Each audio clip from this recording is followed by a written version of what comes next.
Hello and welcome to episode 251 of Random Nintendo, titled From the History Books. I am doing this all way out of order. Timestamps can be found in the, I was going to say the job description. My name is Angel, and I just kind of took over it. I'm Jason. Hi.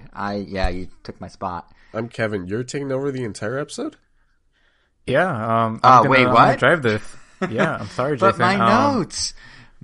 Yeah, just crumple them up and throw them away. They're digital. I'm gonna drive this straight into a ditch. Right-click, delete. No, let's see. not doing that. We got quite a number of topics. At least 5 of them. We're Actually, I would argue there's like 7. Actually, yeah. You know what? Jason, take the wheel. I'm gonna go chill in the back seat. Has there ever been an episode where there was less than, like, say, 4 topics? No, I don't think so, because we're fortunate that Nintendo has enough going on that there isn't. There's been... Do they? I thought one game or one event. I thought they didn't have anything. It depends on how you define topic, right? Because we talk about news topics, there's been some where there's only 1 or 2. And, like, definitely, I think even as recent as our Star of the Year episode, the What's New is Old or Old is New, whatever we called it, we talked about Crash Team Racing and Minecraft Dungeons. Like, that was, like, 2 topics plus 1 news story, but we, like, talked beyond just those topics. But those are technically ancient games relative to their release date. Correct. So technically, they're only topics because we forced them into this topic hole. Well, we didn't force it. The game trial for Crash was going, and Angel and I were playing Minecraft Dungeons together at that point. But what I mean is, like, would that have... I feel like those games would have been the topic when they released. Or at least, not Minecraft if Dungeons, we played Crash. them or had access to them, which neither of us did at the time. Yeah. Yes, you're correct. Yeah. So there's some... This episode is actually a good example of your point, because the news cycle... There's a few things coming up that were announced. You know, Pikmin as an AR game coming out. Sony bought Evo, which is kind of weird. What the 4K Switch is going to do its 4K was reported by Bloomberg, which is interesting, DLSS. But to your point, yeah, it is a little quiet, but coincidentally, there's been a lot of stuff that's kind of backwards looking, which is where the From the History Books title comes from. Because, you know, it's usually 4. The quietness was kind of nice. Well, it was kind enough to let me revisit Metroid Samus Returns, which has been long overdue. Yeah, so there's that, and then, like, I've been checking out Mr. Driller Drill Land, which is a 2002 GameCube title that was only released in Japan, but then got an HD remaster on Switches now out in the rest of the world. So it's, like, kind of old, but kind of new, but sort of. And then on top of that, like, I've also been watching that, or just finished watching the Playing with Power documentary on Crackle, which is this 5-part series all about Nintendo that I wanted to touch on. So yeah, there is, to your point, Kevin, like, old stuff that's now new for the sake of the episode. And there's timestamps, like Angel said, for all of it over at Random.com. New to us. New to discuss. In the job description on the bottom. In the job description. And beyond the job description, be sure to stick around to the end of the show, because we're going to be announcing the winner of our $25 250 episode eShop credit giveaway that we announced last show. I really hope that I won this time. Did you enter? Yeah, of course. I enter all of them. So, it does say in the fine print that if you're a Random Nintendo staffer, well, I mean, you're not going to know which one's him. So yeah, if you're committing fraud, then good luck to you. but otherwise, but yeah, so I guess we can talk about what we've been playing since that. You know, Angel, you were saying Metroid, and I was saying Mr. Driller, but someone I didn't mention that has a topic, Kevin. I don't think you have a game per se, right? But you have been messing around with an accessory, like a Hori controller or something, right? Oh, it wasn't ready to go this early. Yeah. So I finally went ahead and bought the Hori Split Pad Pro, which is basically 2 giant Joy-Con. So I was discussing a while ago how, well, I love Hades, but playing in my bed with the Joy-Con is very, very uncomfortable. The ergonomics of the Joy-Con have never really been there. I don't know if either of you two agree. I have tiny hands. I agree. So I'm fine. Me and the former president, same hands. I think for me, it's just more of like, I had a Pro Controller since the beginning, so it just always felt like a downgrade. Like, and yeah, it makes them feel way more uncomfortable knowing when you already have something that is, you know, already makes sense. Yeah, exactly. And so I was scouring around the internet. I hope that's the right word. And one of the top reviewed Joy-Con replacements was this Hori Pad Split Pro. I think I'm getting the the order of that wrong. I know it's split at some point. The But Pad anyways, Pro split Hori.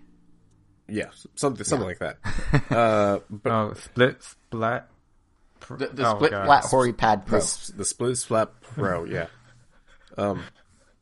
No, so it cost me, I believe it was on sale, so I got it for $10 off, so amounted to about $40 plus, shipping and handling.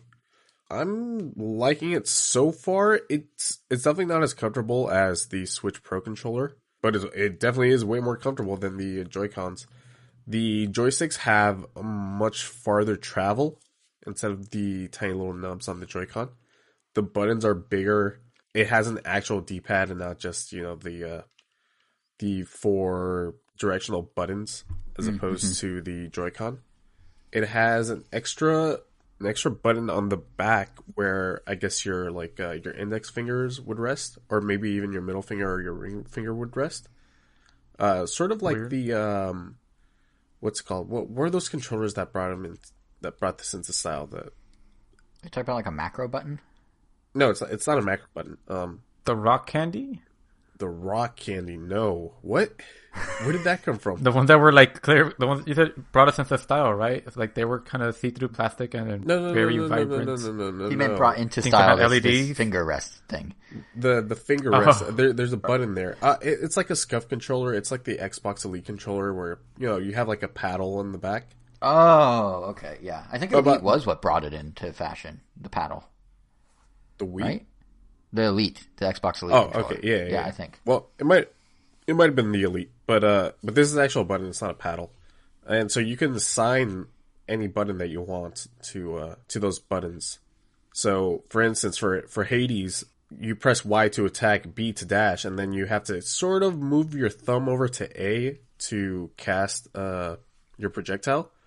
So I just set it so that my thumb never has to move, and the back button on the right Joy-Con would be my cast.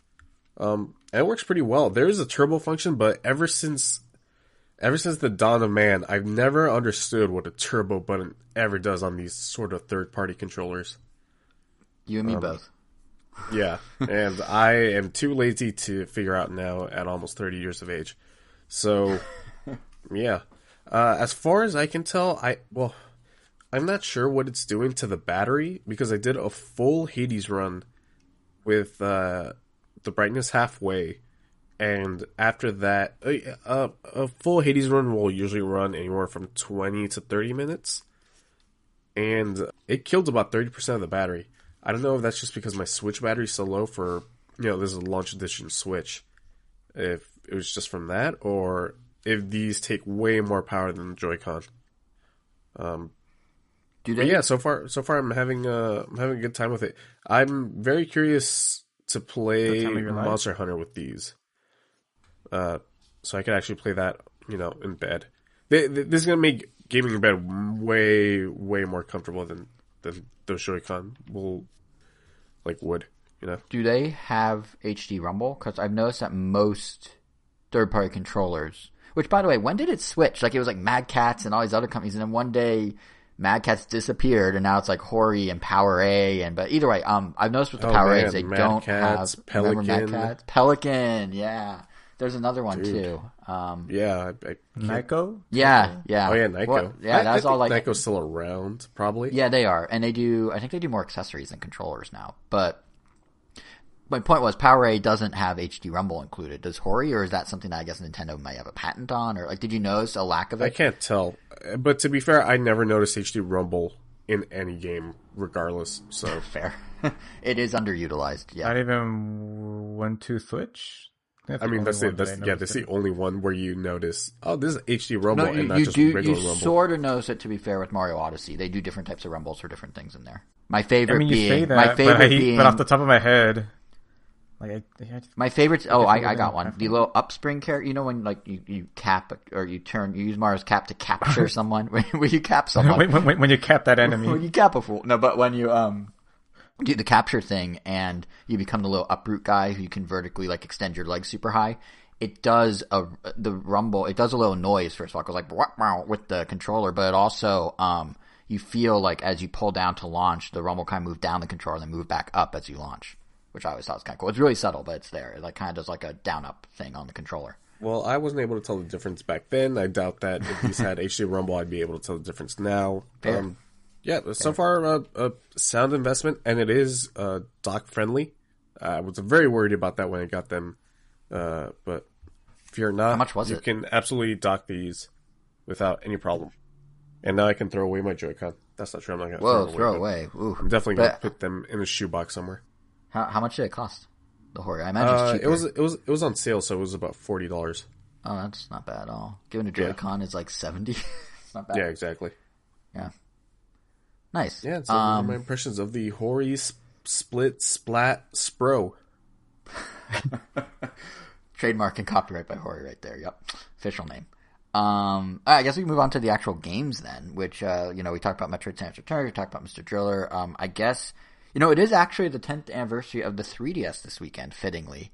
So, which is wild to think about. That's been 10 years, but I guess that means it kind of makes sense to start with a 3DS game. So wait, the 3DS came out the year we graduated? It did. It came out that March, yeah. And as of this recording, so Saturday, it's the 10th anniversary. And then when this goes up, we're a day past it, which, again, kind of insane. That's been 10 years. Like, it had a good run, I feel like, the system. Damn. I don't know. It definitely, like, I don't know about you guys. It had an amazing run. What are you talking about? It did, about? right? Like, what would you say your favorite game is, Kevin, on there? Or can you even name one? Jesus, my Jason. favorite. Well, because he said he was so like it had a good run. So I'm like, okay, well, what to drop a bombshell question like out of nowhere. Like well, because he was just like it had a good run. So I'm like, okay, there's got to be something that made him say that. Like, what's the game that made him? I mean, not because of the games, just because of like how it sold. Oh, sure, yeah, So, like, yeah. hotcakes. The only one. I mean, it had a slow start. I don't know if you remember early on, like they priced it at like $250, and no one bought it. They had no launch games. It's like Nintendog's sequel, which no one cared about. Pilot Wings, and then Steel Diver. Hey man, it has Street Fighter 4. True. And then Sony was like, when we sell our system for our portable for $250, it's gonna fly off the shelves. And then the Vita, it's just rumored that the Vita store was going to be discontinued in a little bit. Yeah, but what was funny about that is so then when they did that with Vita, Nintendo went, oh crap, and like dropped the price by like $70. And for all the early adopters, like, oh, we're so sorry, and they gave us all those free Game Boy Advance emulations and ROMs. And like the ambassador games, quote unquote. Most of which never even made it. There was, I think, maybe one or two, unless none of them ever did. Well, but they're all there. No. Like, I respect the fact that they were never. Most of them were never like released to the general public. Oh, that's what you mean. That kind of ticked me off a little bit, but like because I figured like there's no way they're not going to release like. I mean, they're literally there. Like, why wouldn't they want to make more money off of these Game Boy Advance games? Like, seriously, like Minish Cap, Metroid Fusion, Mario Land 4, like all these like amazing Game Boy Advance games, the NES games, whatever. Yeah, that's why I did. But but yeah, like the fact they never made them available to the public, like always, just kind of made me go like, damn, like.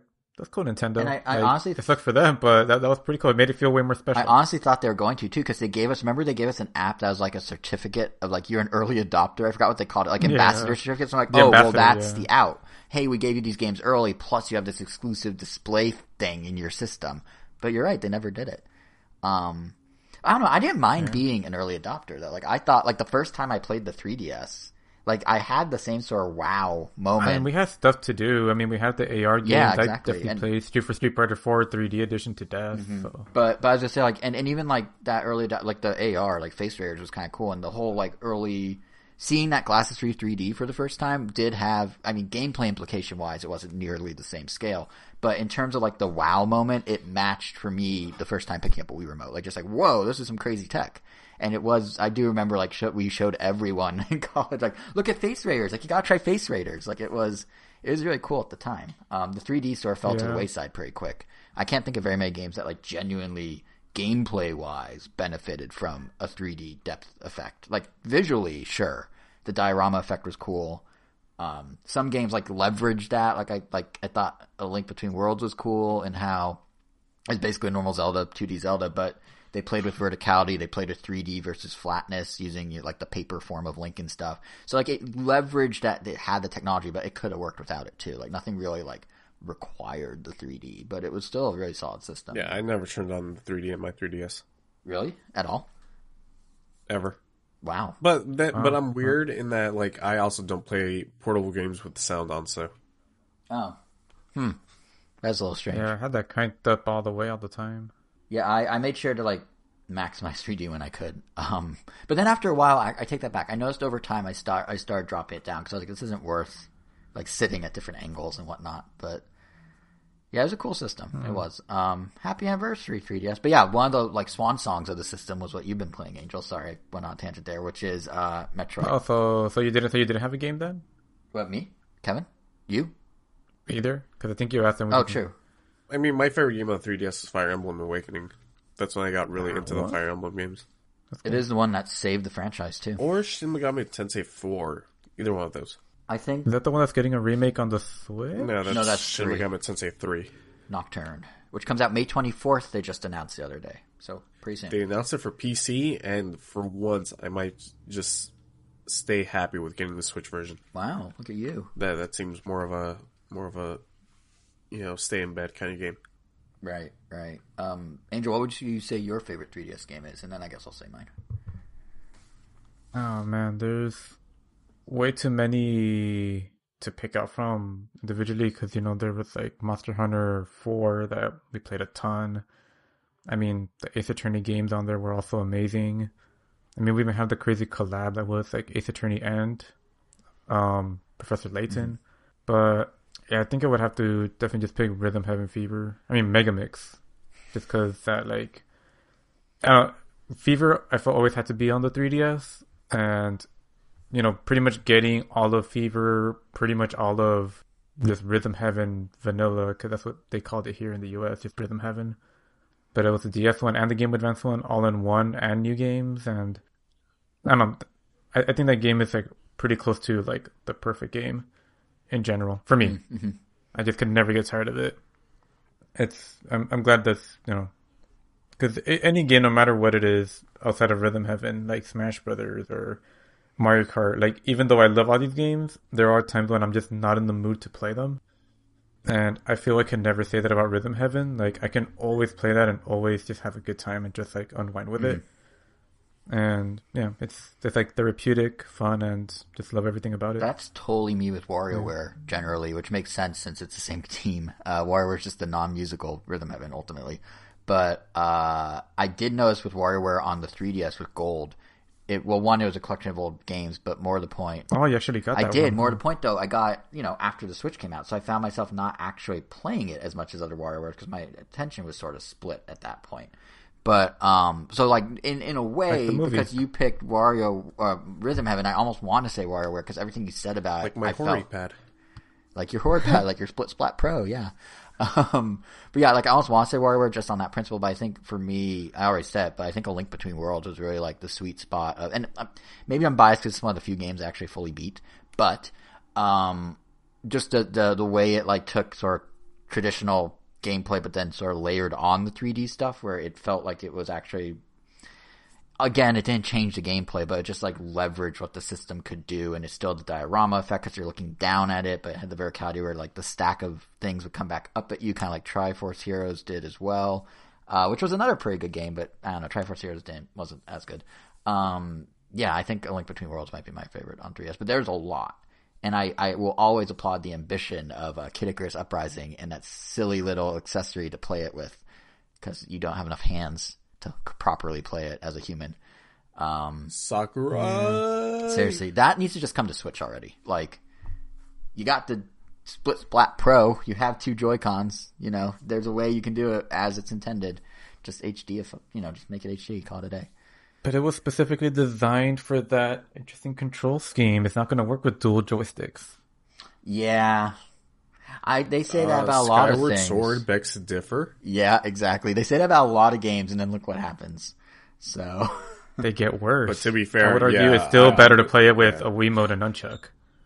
I will say there is something to be said. It works, but that's all we'll say about it. Yeah, I will say there is something to be said that, like, this idea that Nintendo's always marrying hardware and software, and they make these unique experiences only to then a generation or two later go, JK, here it is as a more normal experience, is, kind of a funny thing. So yes, Kid Icarus was built for it until it isn't. So. But anyway, we digress. Angel, Samus Returns. You're back on your 3DS. We would like to digress. Yes. I love those ads. I miss those ads. That was a good campaign. When did Samus Return come out? I want to say 2016, maybe. I think like August of 2016. I'm checking. It was before the Switch, but not by a whole lot. Oh wow, no, I was way off. It was after the Switch. Wasn't it after the Switch? It was after the Switch. Yeah, because we were playing Odyssey there at the Best Buy when we demoed it. Right, it was that's right. Odyssey and Metroid. Yeah, September 15th, 2000. You lying I know. liar, man. September 15th, 2017. Oh, okay, yeah. So it's been 4 was Smash Bros. Already out by then? On Wii U? I mean, on Switch? On Switch. Why did I say Wii U? No, Smash Bros. Was not out by then. Because that was the launch year of the Switch. So, that holiday was Odyssey's holiday. Yeah, because I'm trying to figure out why I didn't play this game when it came out. Because I love the Metroid series, and I've played every single game in it, but this one just eluded me for some reason. Like, I wanted to get it. Oh, actually, part of it was maybe just me being a little bummed out that we didn't get a nice collector's edition like Europe did. It sounds really dumb, we but got a collector's edition. I have it. It has a CD barely and like stuff. it was just like a CD and a patch or something And a shiny like that. box. But the European one just came like in a tin, and it had like a bunch of other things on there. I don't even remember what they were, but it was just like it felt like an actual like collector's edition. And I don't know what it was. I think I was maybe busy with some other game, but ultimately I ended up skipping it until now. And I don't know. I definitely glad I eventually got around to it because, man, this game is really fun. It's like it's definitely, it's your classic Metroid. I would probably say I prefer the Metroid Prime style. Not by much. I mean, I love them both a ton, but I mean, Metroid Prime is how I was introduced it's how I was introduced to the franchise. So that one just has, I don't know, it just edges it out a bit because of that. But yeah, ultimately, like, they're both fundamentally the same. There's a lot of exploration, there's a lot of backtracking, a ton of power-ups. But this one feels more like a mix between Fusion and, like, I guess Super Metroid. And I said that because Fusion was incredibly objective-based, where you pretty much always knew exactly where to go. You pretty much had point A to point B, and then point C, and then point D. But in between all of those, you could kind of get there however you want. But, it definitely felt kind of linear. And, you always had that Atom computer kind of guiding you through and filling in the map whenever you get to the navigation rooms. And this one doesn't really, it gives you an objective, like, kill all the Metroids. Like, this is literally when you're exterminating them all from the planet, which, leads into the events of Super Metroid, when you have the last Metroid in captivity, blah, blah, blah.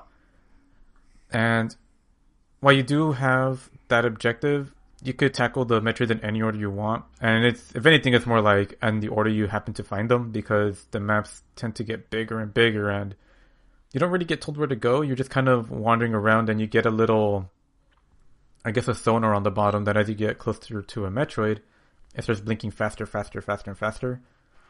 I guess you could kind of compare it to finding the gems in Sonic Adventure 2 with Knuckles. And eventually, once you get close enough, you'll trigger the encounter, and yeah, you'll do battle with the Metroid, and you kill them, you grab their DNA, collect the required number of Metroid DNA, and unlock the next area, and rinse and repeat.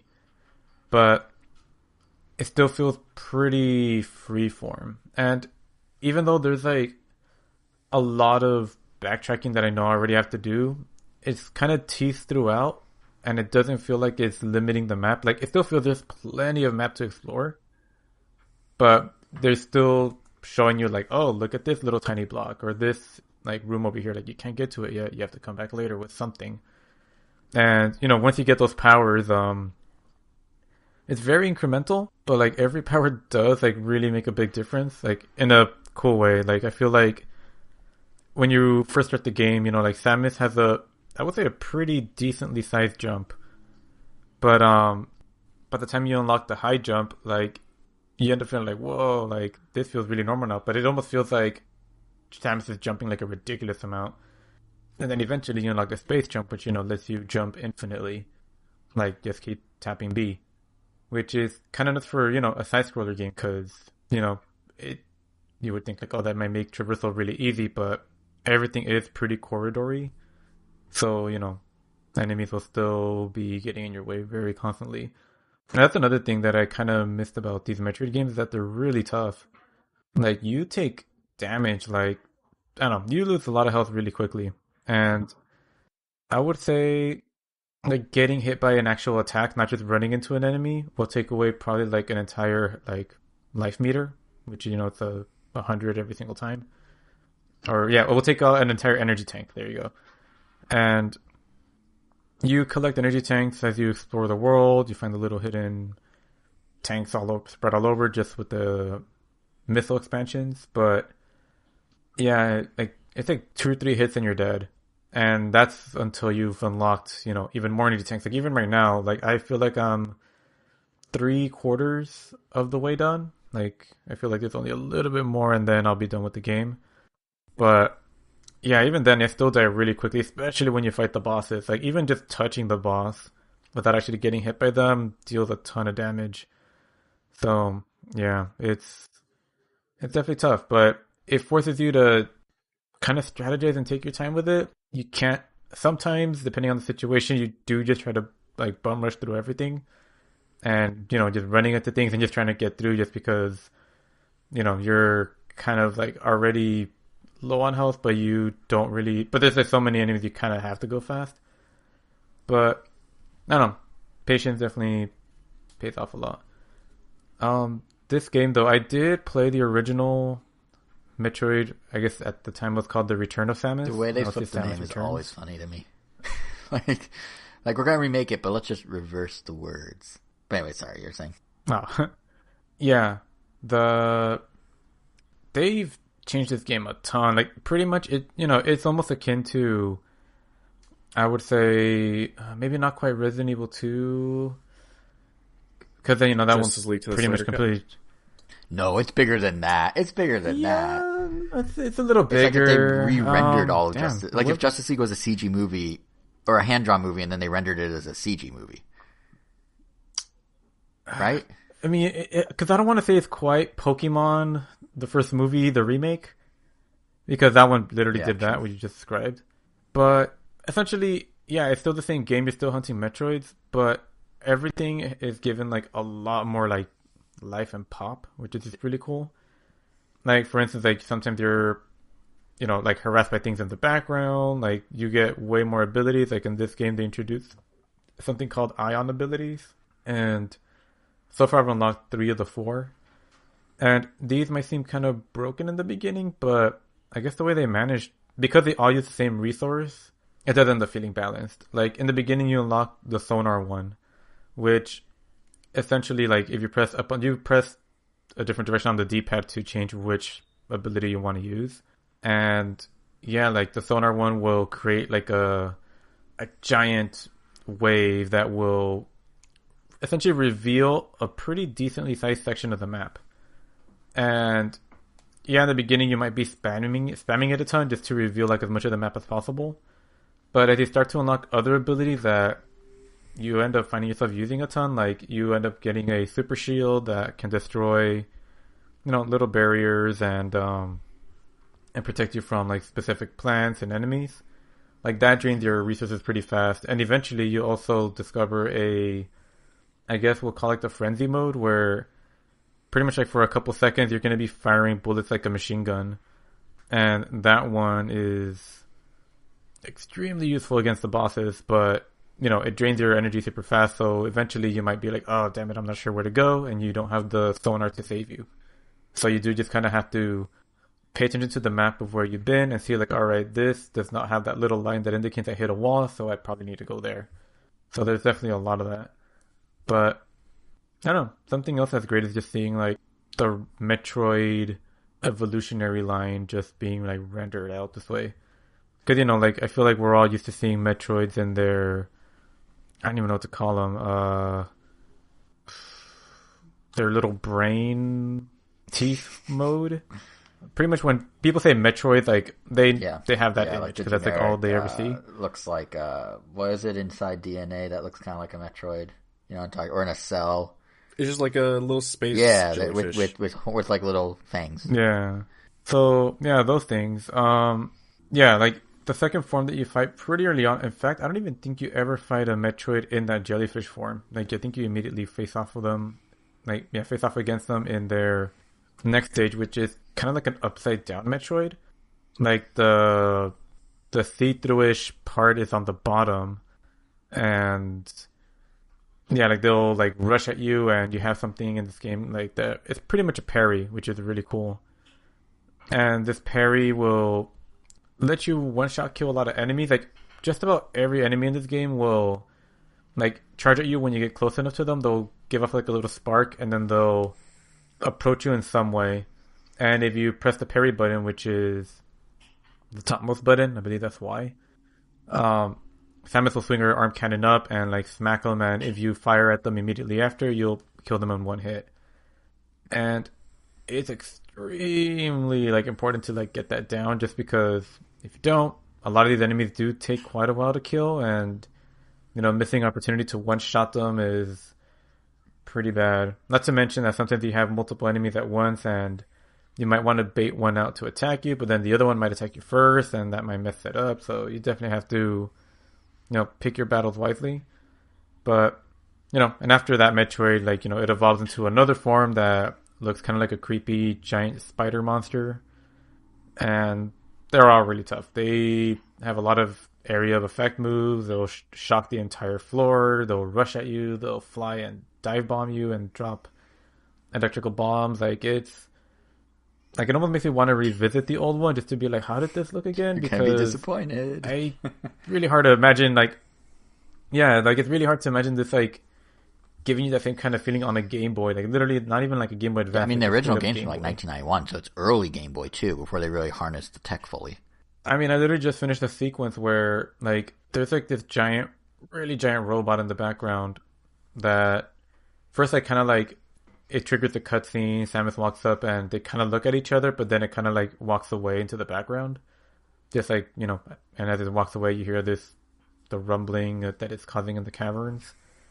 But then later on, you run into it again, and then it starts chasing you, and it has like a giant drill arm, and it's pretty much drilling through the entire stage behind you as you try to run away from it. And you know, if you touch it, you die instantly because it's a giant drill. And yeah, like obviously, like I don't remember that in the Game Boy game, obviously.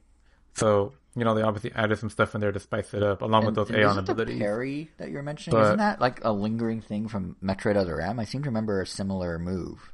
Yeah, because when you parry the bosses, as soon as you trigger it and you actually land it, at least against like the Metroids, you'll enter kind of like a quick damage state, like the bigger spider monster Metroids. When you parry them, which you don't get too many chances to do, and yeah, she'll like jump on them and then like open their mouth, and you can start like firing missiles into the mouth for like a couple seconds. And yeah, Other M definitely did have something like that. It's very stylish, the parry in both games. Yeah, but this game, it's crazy how it feels like really fresh but very nostalgic. And yeah, this kind of gameplay doesn't feel old. Some things are starting to feel a little, I don't want to say dated, but like the way the backtracking and like what you can and can't access, I feel just looks more natural in the Metroid Primes. Just because, you know, like you're inside like a giant cave, and like if you throw a missile at a bomb, you'll see like a little block that straight up has like the image of a missile in it. And it's like, oh, I need to destroy this with a missile. Or you'll see a block that has like the image of like a green missile. It's like, oh, that's a super missile. Or right, like, you know, less organic like than what Prime did. It doesn't take away from it, but yeah, it feels more like, I don't want, I mean, it definitely can be very immersive. Oh man, especially with the 3D. I love the 3D. Just because, you know, you have really nice backgrounds. It's like just creatures and alien life just like kind of moving around and doing their thing. Hear that, Kevin? Really 3D's cool, worth turning on. See? So is the sound. Well, but fair. That's not gonna happen. Oh yeah, and the music, obviously, like I've always loved the Metroid music. I guess before I get into that, but yeah, like I feel like the Metroid Primes do a much better job just keeping me really immersed in the world without, like they can get me to a point where, you kind of forget you're playing a game. I know, at least that's like the way I feel like sometimes when I'm like getting really into a game. It's just like, you're in the adventure. It's not like this is a video game. Usually you get that realization whenever like a like UI or something pops up and you're like kind of thrown back like, oh, that's right. But this one, I guess for some reason, whenever I see like the icons telling you like what weapon you need to destroy something, they kind of like take away a little bit of that immersion. But it's obviously not a big deal because this game is still a ton of fun. I mean, it does support amiibo. It does support like writing on the map. Like you can make little notes for yourself. I haven't messed with the amiibo yet because I want to see what the game has to offer without it first. Because at the end of the day, I know like one of them just gives you like armor, or it pretty much just refills your ion meter, which like they've already placed places to refill your meter in strategic locations so that it's not like broken. But yeah, it's just really, really fun. Amiibo are back, by the way. Just really wish they would do more of this. You guys tracked it the other day, but Amiibo are like selling out again. Target had those Hello Kitty Sanrio Animal Crossing Amiibo cards. They sold out in under a minute. Yeah. It's like chaos because Target's like, oh, you can only do curbside pickup for it because we want to be safe with COVID. But then many Target stores put it on shelves instead. So they said online they're sold out, but you could walk in and just grab it off the shelf. Even though they said specifically you can't. But yeah, like Amiibo are having a moment. So just that reminded me. But yeah, great game overall. Music is great, as I was mentioning. Only like little minor gripe that I have with Metroid music in general now, and it's obviously not his fault just because of the order that I played these things, but like the first time I mentioned already that Metroid Prime was the first Metroid game I played, then I just worked my way backwards and forwards, but that was the first time I heard Magmoor Caverns, the theme for that, and I love that theme. It's like nice, imposing, like dramatic lava music that is just like trying to be like catchy and nostalgic and just memorable. But then I played Super Metroid and it's like, oh, I guess it came from this game. Like, oh, that's cool, just hearing like the Super Nintendo version of it. And then they started using it in Smash Brothers, and then this one has it too, and I'm pretty sure it's also in they put it back in Super Metroid. I mean, not Super Metroid, and Zero Mission. But point is, like, it's just making it rounds a lot. It feels like every time there is a lava level, it's always going to have Magmoor Caverns. I would say Caverns. And I just kind of hope they come up with a different lava theme. Like, that track is great, and I love it, but I don't want to hear it in every single Metroid game. Underground music of Mario? Whenever you're underground in a Mario game, you're going to hear ba-da-da-da-da-da. Like, just guaranteed. Yeah, it's literally that it's that equivalent. That's a really good analogy. Yeah. Well, not an analogy, but yeah, it's which means it's forever gonna be the case. But yeah, fair warning. But yeah, Samus Returns. It's great. It's on the 3DS. I just downloaded it. No regrets. Happy with it. Would you want to see them apply the same thing to? All right, chill out there, Brittany. I would say, would you want them to apply the same formula to Super Metroid at this point? Do you think, like if they did in HD on Switch or something? I think so. I would like them to see them do that, because like Super Metroid, like I like it, but I don't love it. It's definitely not my favorite Metroid. I think I honestly prefer Metroid Fusion. Wow, that's sacrilegious Super to a Metroid. Ton of old school Metroid fans to hear. Yeah, Super Metroid is usually considered like the gold standard. Yeah, and Metroid Fusion's the weird one. Yeah, I haven't played Super Metroid in a while, but I remember playing like Fusion Super Metroid has like amazing music, but I don't know. I just couldn't get into it. It took me a couple times of like different. It took me different times and different consoles that I started playing in to finally beat it. But for some reason, it just didn't. I don't know. I don't know what it is about it. But like ignoring Return of Samus, the Game Boy one.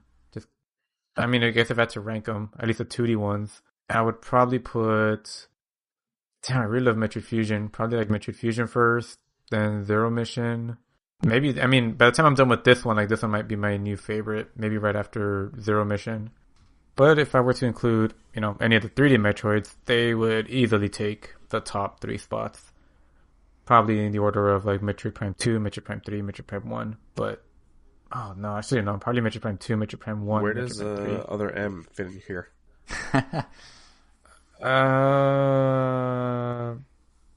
All right. It doesn't. Well, yet. there you go. Put that on the back of the box. It's ranked not.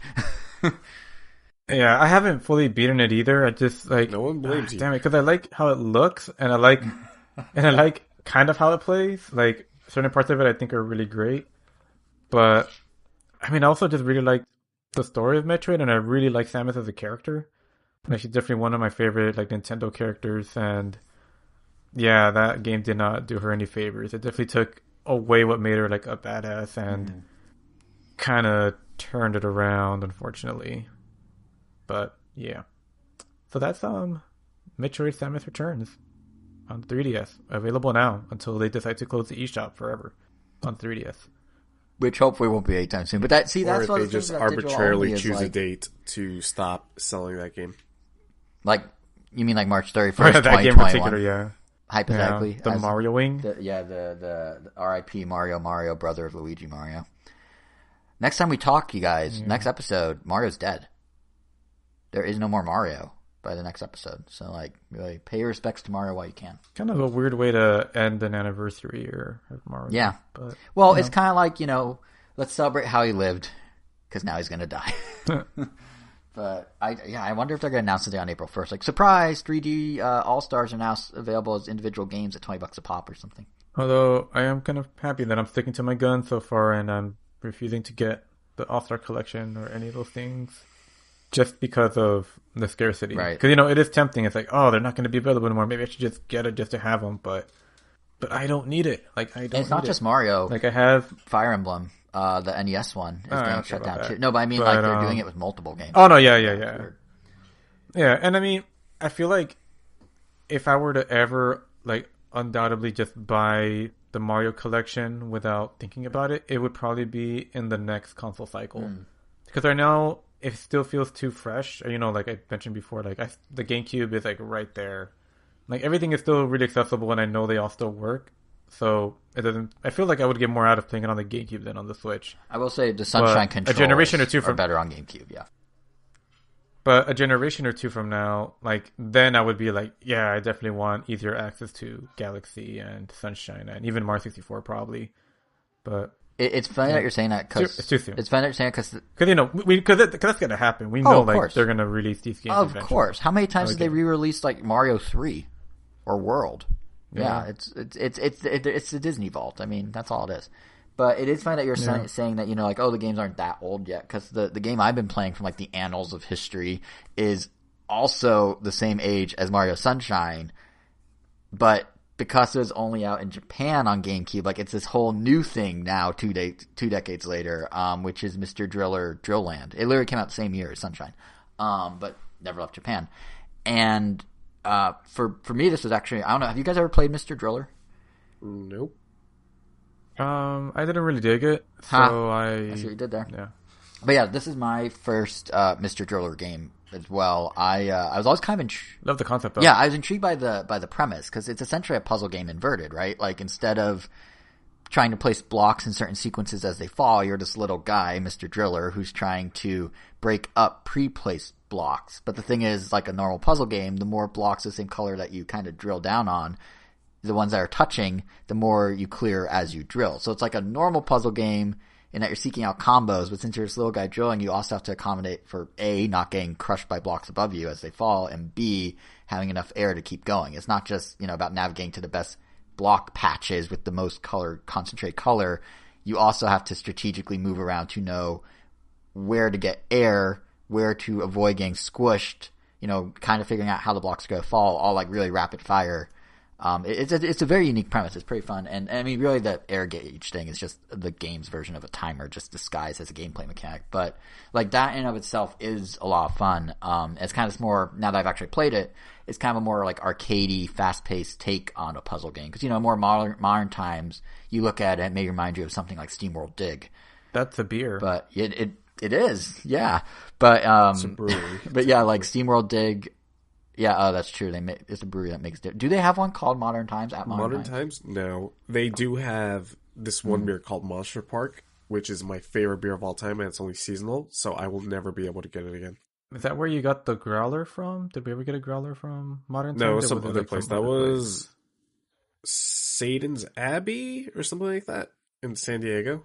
That The Lost sounds Abbey. The familiar. Lost Abbey. There we go. Oh, that's Lost Abbey. right. It was a Damn, long that was time a ago. long time ago. Man. Man. Remember going to 4 San times. Diego for stuff? Yeah. Like Comic Yeah, Con. Remember Comic Con? Man, it feels like a lifetime ago. But anyway, what I was trying to say is, to someone that sees Mr. Driller for the first time now, it kind of looks like SteamWorld Dig, which is kind of probably the bigger franchise of the two these days. But its pacing, like Mr. Driller's pacing, is certainly a lot faster, and it's more about split-second decisions in a way that like a Tetris or a Puzzle League is about dropping a puzzle piece, which kind of makes it its own unique thing, which is pretty fun. And actually, Tetris, now I think about it, is a pretty good point of reference for this specific version of Mr. Driller, Drill Land. Specifically, Tetris DS is a good point of reference, because what was unique about Tetris DS is that it put so many different spins on the core Tetris formula. And Drill Land does the same here. So the premise is you're visiting this amusement park with this colorful cast of the Mr. Driller world, which I guess is also the cast of Dig Dug, because apparently Mr. Driller is a spin-off of the same universe, which I didn't know until I started looking into buying this game. Anyway, you're at this... I mean, Driller, Dig Dug, I mean, they're both doing the same thing. Yeah, essentially. But anyway, you're at this carnival. You're collecting these prize tickets to gain unlockables. But what? They're in the same union together. Yeah, that must be it. Yeah, exactly. So you're collecting unlockables, and then every ride you go on in the carnival is actually a different riff on the Mr. Driller formula. So in the same way that Tetris DS was all Tetris, but had like 6 different variants that felt like kind of different puzzle games, Mr. Driller Drill Land is the same idea with 5 different variants. So the core one, the core Mr. Driller experience, is the World Tour attraction, which is straight up, as far as I can tell, normal Mr. Driller. Themed kind of like it's kind of like the Epcot, at Disney World, how you can go to different countries, or like It's a Small World, how they emphasize different countries. Like that's kind of the theme. So as you go through each level of like the regular World Tour, you go to a different country, which it's literally just translated by a little flag changing in the corner. But whatever, it's standard Mr. Driller. And then there's one called Star Driller, which is the same normal gameplay, but they add power-ups thrown in, so randomly different things can happen on the board or to your drilling abilities. But then things get a little more interesting and wild. There's one called Drindy Adventure, which swaps the space theme of Star Driller for archaeology, which basically means Indiana Jones. So there's now spikes, there's traps, there's boulders, there's gold treasure you have to nab as you're navigating down the blocks. And of course you still need to navigate down the blocks while doing all this. So it's just additional layers on top of the core formula. Then there's a Horror Night Horror Night Home, something like that, which introduces, it's like a whole different mechanic with holy water. Bear with me here. In this mode, so there are ghosts that will possess the blocks, and instead of air that you have to keep from depleting, basically like a timer, there's a health bar. So where the obstacle of this comes in is that if you get near blocks possessed by the ghost, you lose health. So you have to actually go inject holy water into those blocks, or spritz it, or whatever you want to call it, which rids the ghosts and then saves you from depleting health, all while continuing your way down, the level.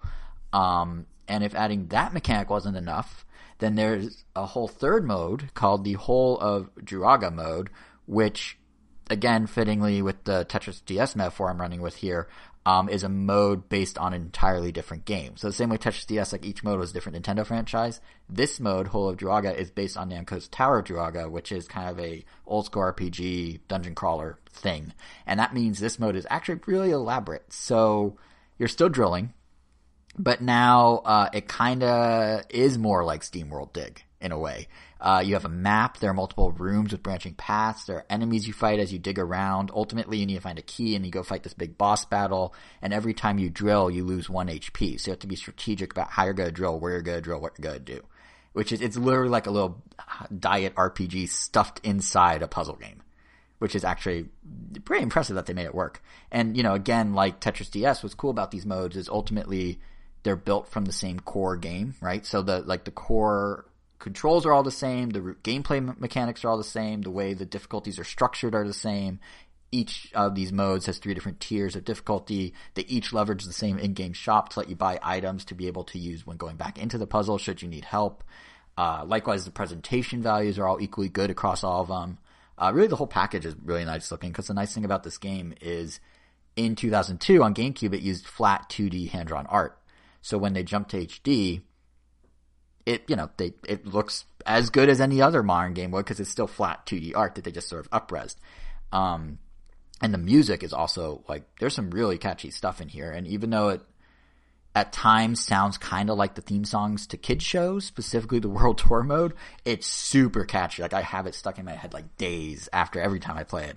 And they also left it very, for I guess its personality and kind of maybe as a nod to its Japanese roots, they left everything pretty much in Japanese. So obviously the menus are in English and that sort of thing, but the lyrics to songs are still in Japanese. The minimal amount of voice acting that is there, one-liners and all that, those are in Japanese. And it just kind of, it feels like it really just helps the game's overall, like, personality, in my opinion. Like, it feels like very cohesive, even with the Japanese. The one thing I have to nitpick, though, are the cutscenes. I don't know what it is about character-driven puzzle games like Mr. Driller or I guess Puyo Puyo, but it's okay. Like, really, developers, it's okay to not necessarily have to build an elaborate backstory for why you're busting blocks or connecting beans or what have you. Like, really, you don't need to do that. Like, Mr. Driller's cutscenes, to be fair, are skippable after you watch them a first time, but they're so long that first time. And, like, the dialogue's so, I don't want to say cringe, but not good. Like, it's just, I don't know. It just seems like I'm just sitting there, like, wasting my time. Like, literally, the first time I boot up the game, there's, like, 3 to 4 minutes of cutscenes just to start playing a puzzle game. It's just like, why is this a thing? It's also worth knowing the game is pretty challenging from the outset, even on lower difficulties. They have a casual mode, which, to be fair, I haven't tried, so maybe that's really where it's easier. But, I wouldn't say if you play classic mode that hinders the experience too much, but there's definitely a bit of a learning curve here, especially as you go into some of the more elaborate modes. But what's nice is because there are so many different modes, what I found myself doing is just kind of hopping around. Like, I never got too frustrated at one specific mode, because if I got stuck, I'd, take a break and go play World Tour, which is simpler, or go into my favorite right now is Star Driller, which is the basic game with the power-ups. So, I just rotate around, and it never really, like, made it feel like the experience was bogged down, because there is so many different things to do. And that's kind of the thing, I guess, about Mr. Driller Land as a whole, and maybe even why the cutscene specifically drove me so crazy, is that this game is perfect in concept to just swap in and out of. Like, I've had the game since January, I think, and at the time I got on sale for like $12 or so, which obviously it now isn't, but and I play it here and there kind of piecemeal, but it makes for a great, like, side game, or something that maybe you just want to sink a few minutes into after a Ring Fit session, or a more, quote unquote serious game like, I don't know, 3D World or whatever. But then at the same time, there's enough depth to it that, especially like when you get the rush of successfully grabbing an air capsule and then comboing, some blocks while dodging ones that are falling at just the right second. Like, there's that rush and depth to it that there is enough that you can just sit here and play it for longer sessions and not get bored either. So it kind of like finds that sweet spot between the two. So yeah, that's pretty much it. Like I said, I got this for $12. And at that price, absolutely, between the 5 single player modes, there's 2 multiplayer ones I haven't even mentioned or tried. Like, there's enough content here at that price. And I would say its MSRP is $30. I would say at $30, if you like puzzle games, there's probably enough here for you. I mean, 5 different, essentially separate puzzle games sort of interlaced with one another. Yeah, it's a slightly different type of puzzle game. But if you're looking for like a game in between games or something to have on the side, like, it's really fun. It's very polished feeling. And it's a little bit of gaming history, because, I mean, this game literally is 18 years old. No one's played it outside Japan. It's kind of cool to, like, have this slice of what gaming was at that era available now. I mean, even down to the button colors on the menus are still GameCube button colors, like green A button, red B button, that sort of thing. So, like, you could see the roots, and it's pretty cool. So I'd recommend it for those reasons. The Roots is the name of a band, right? It sure is. It's Jimmy Fallon's house band, but also a well-established band in their own right. I did not mean to connect it back to him in some way. My bad, people. My bad. It's okay, Angel. It's okay. I did want to say there's one other thing I appreciate about Mr. Driller, though, and that is him, like the guy, like his vibe, his existence, the like ethos of his era of like the like early 2000s and 90s like mascots. Like not the Mars and Sonics and Crashes of the world, but like the ones that are a level below that now seem to only exist when indie developers make them. Like nowadays we have like Shovel Knight and Yooka-Laylee, which isn't a knock against them whatsoever. I mean, Shovel Knight has a kids meal now, like in a restaurant. Like that's good for him. He really made it. The heck? Yeah, you don't know about this? Yeah, he has an Arby's kids meal, Shovel Knight. So if you go to Arby's right now, you can get... Who does, though? Listen, someone does, because that company's somehow still around. But if you go to Arby's... I mean, I do follow their Instagram, and as I'm sure many do, just because that Instagram is really great. Mm-hmm. But, yeah, it's kind of funny that's I feel like they're more known for that. And I think that's how Shovel Knight of all characters ended up with a kids meal at Arby's, because they're leaning in on that gamer market who do know Shovel Knight. But nonetheless, it's cool because you go to Arby's, you get like it's like a launch disc or something. I don't know. It's some little thing with the different Shovel Knight characters on it, and you can collect them all. But each one also comes with a DLC code for the Switch version of Shovel Knight Treasure Trove that unlocks special in-game stuff too. I think each disc is tied to a different in-game item or food or something, and you get them from the kids meal. So that's pretty cool. But my point was like, there's this period in time where companies had like, for lack of a better term, like a B tier mascot. Like they made this whole world building. They had these designs. They did like, the unnecessary cutscenes in Mr. Driller. It was just for these like lesser characters. And I kind of miss that because now it feels like, because everyone's focusing on the big AAA releases, we don't have that as much. But what's been kind of cool to see is, something like Mr. Driller come out. And then he's not the only one that's kind of getting this second lease on life on Switch, because Switch is all about nostalgia at the moment and has been for a while. So, all the lapsed gamers and stuff. So like Bomberman, for example, he had a pretty big release at Switch launch with Bomberman R, and it's now been announced that he might get a big second wind because the previously Stadia exclusive Super Bomberman R Online is coming to Switch. And do you guys know about this game at all? It's actually a cool concept. I know. I remember when it was announced for the other consoles and thinking, why isn't this on Switch? Right? Like, it's so yeah, it's basically Konami took... We got the original one. Exactly. Konami took the original game, Super Bomberman R, which was a Switch launch title and a big selling one, and then they put it on Stadia. They scaled it out to 64-player Battle Royale.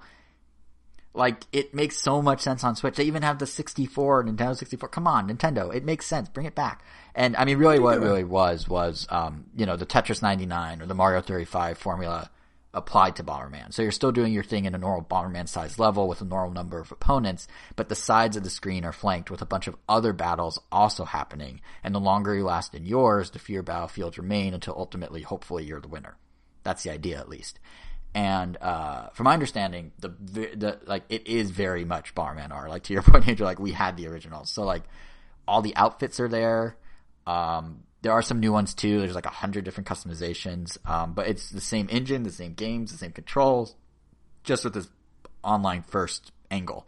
Where it does differ, though, is that even when it comes to Switch, ultimately, which I don't think they've dated yet, but it's going to be free-to-play now. So you'll be able to hop into the 64-person battles without paying anything. But if you do shell out, I think it's $10, you get all these other modes that kind of feel more like regular Bomberman. So you get private battles, you get a standard battle mode, you get a slight lighter, like 16-person battle mode, and then all the Konami character skins from the original that we own are available online if you pay the $10 premium package fee. So it's like they kind of just reversed the structure of the game a little, but I don't know. Angel, you own R, I own R. You gotta check this out. I mean, it's free to play. It seems silly not to. Probably not, because you're silly. You're silly then. Like, what's the point? Battle Royale, 64 players. It's different. It's the same as Tetris 99. Monster Hunter exists. Well, okay, this isn't out just yet, so you can get over Monster Hunter. Oh, I can't. You're never getting over Monster Hunter. Takes like years to complete. All right. Did you see how long they supported World? I mean, yeah, until a couple months ago. That's true. And they're already laying out so many plans for Rise on Switch, like the updates with the new monsters like coming at the end of April and at May and et cetera, et cetera. So I see your point. Yeah. I mean, frankly, it's a little too much, but yeah. I feel like that's becoming an issue, to be entirely honest, that games are becoming a little too much. Like, not every game needs 2 years of support. Yeah, I mean, I was being a little tongue-in-cheek, but at the same time, I there is truth to that. I do kind of feel like sometimes there is too much content. Like, Yeah, no, totally. I get it. Like, they're kind of releasing these games with the intent that you're literally only going to be playing their game, Yeah. which, I guess is fine, but I don't think that's the way to go because it makes me less likely to pick up a game knowing that, like, oh, this is going to take up all my time, but I still want to play the other games. I like a game that respects your time and knows you're playing other games, like Rhythm Heaven. It has a ton of content, but it's very bite-sized at the same time. I mean, if I want to play a game for like a really long time, I mean, I would kind of rather it be like a single-player story.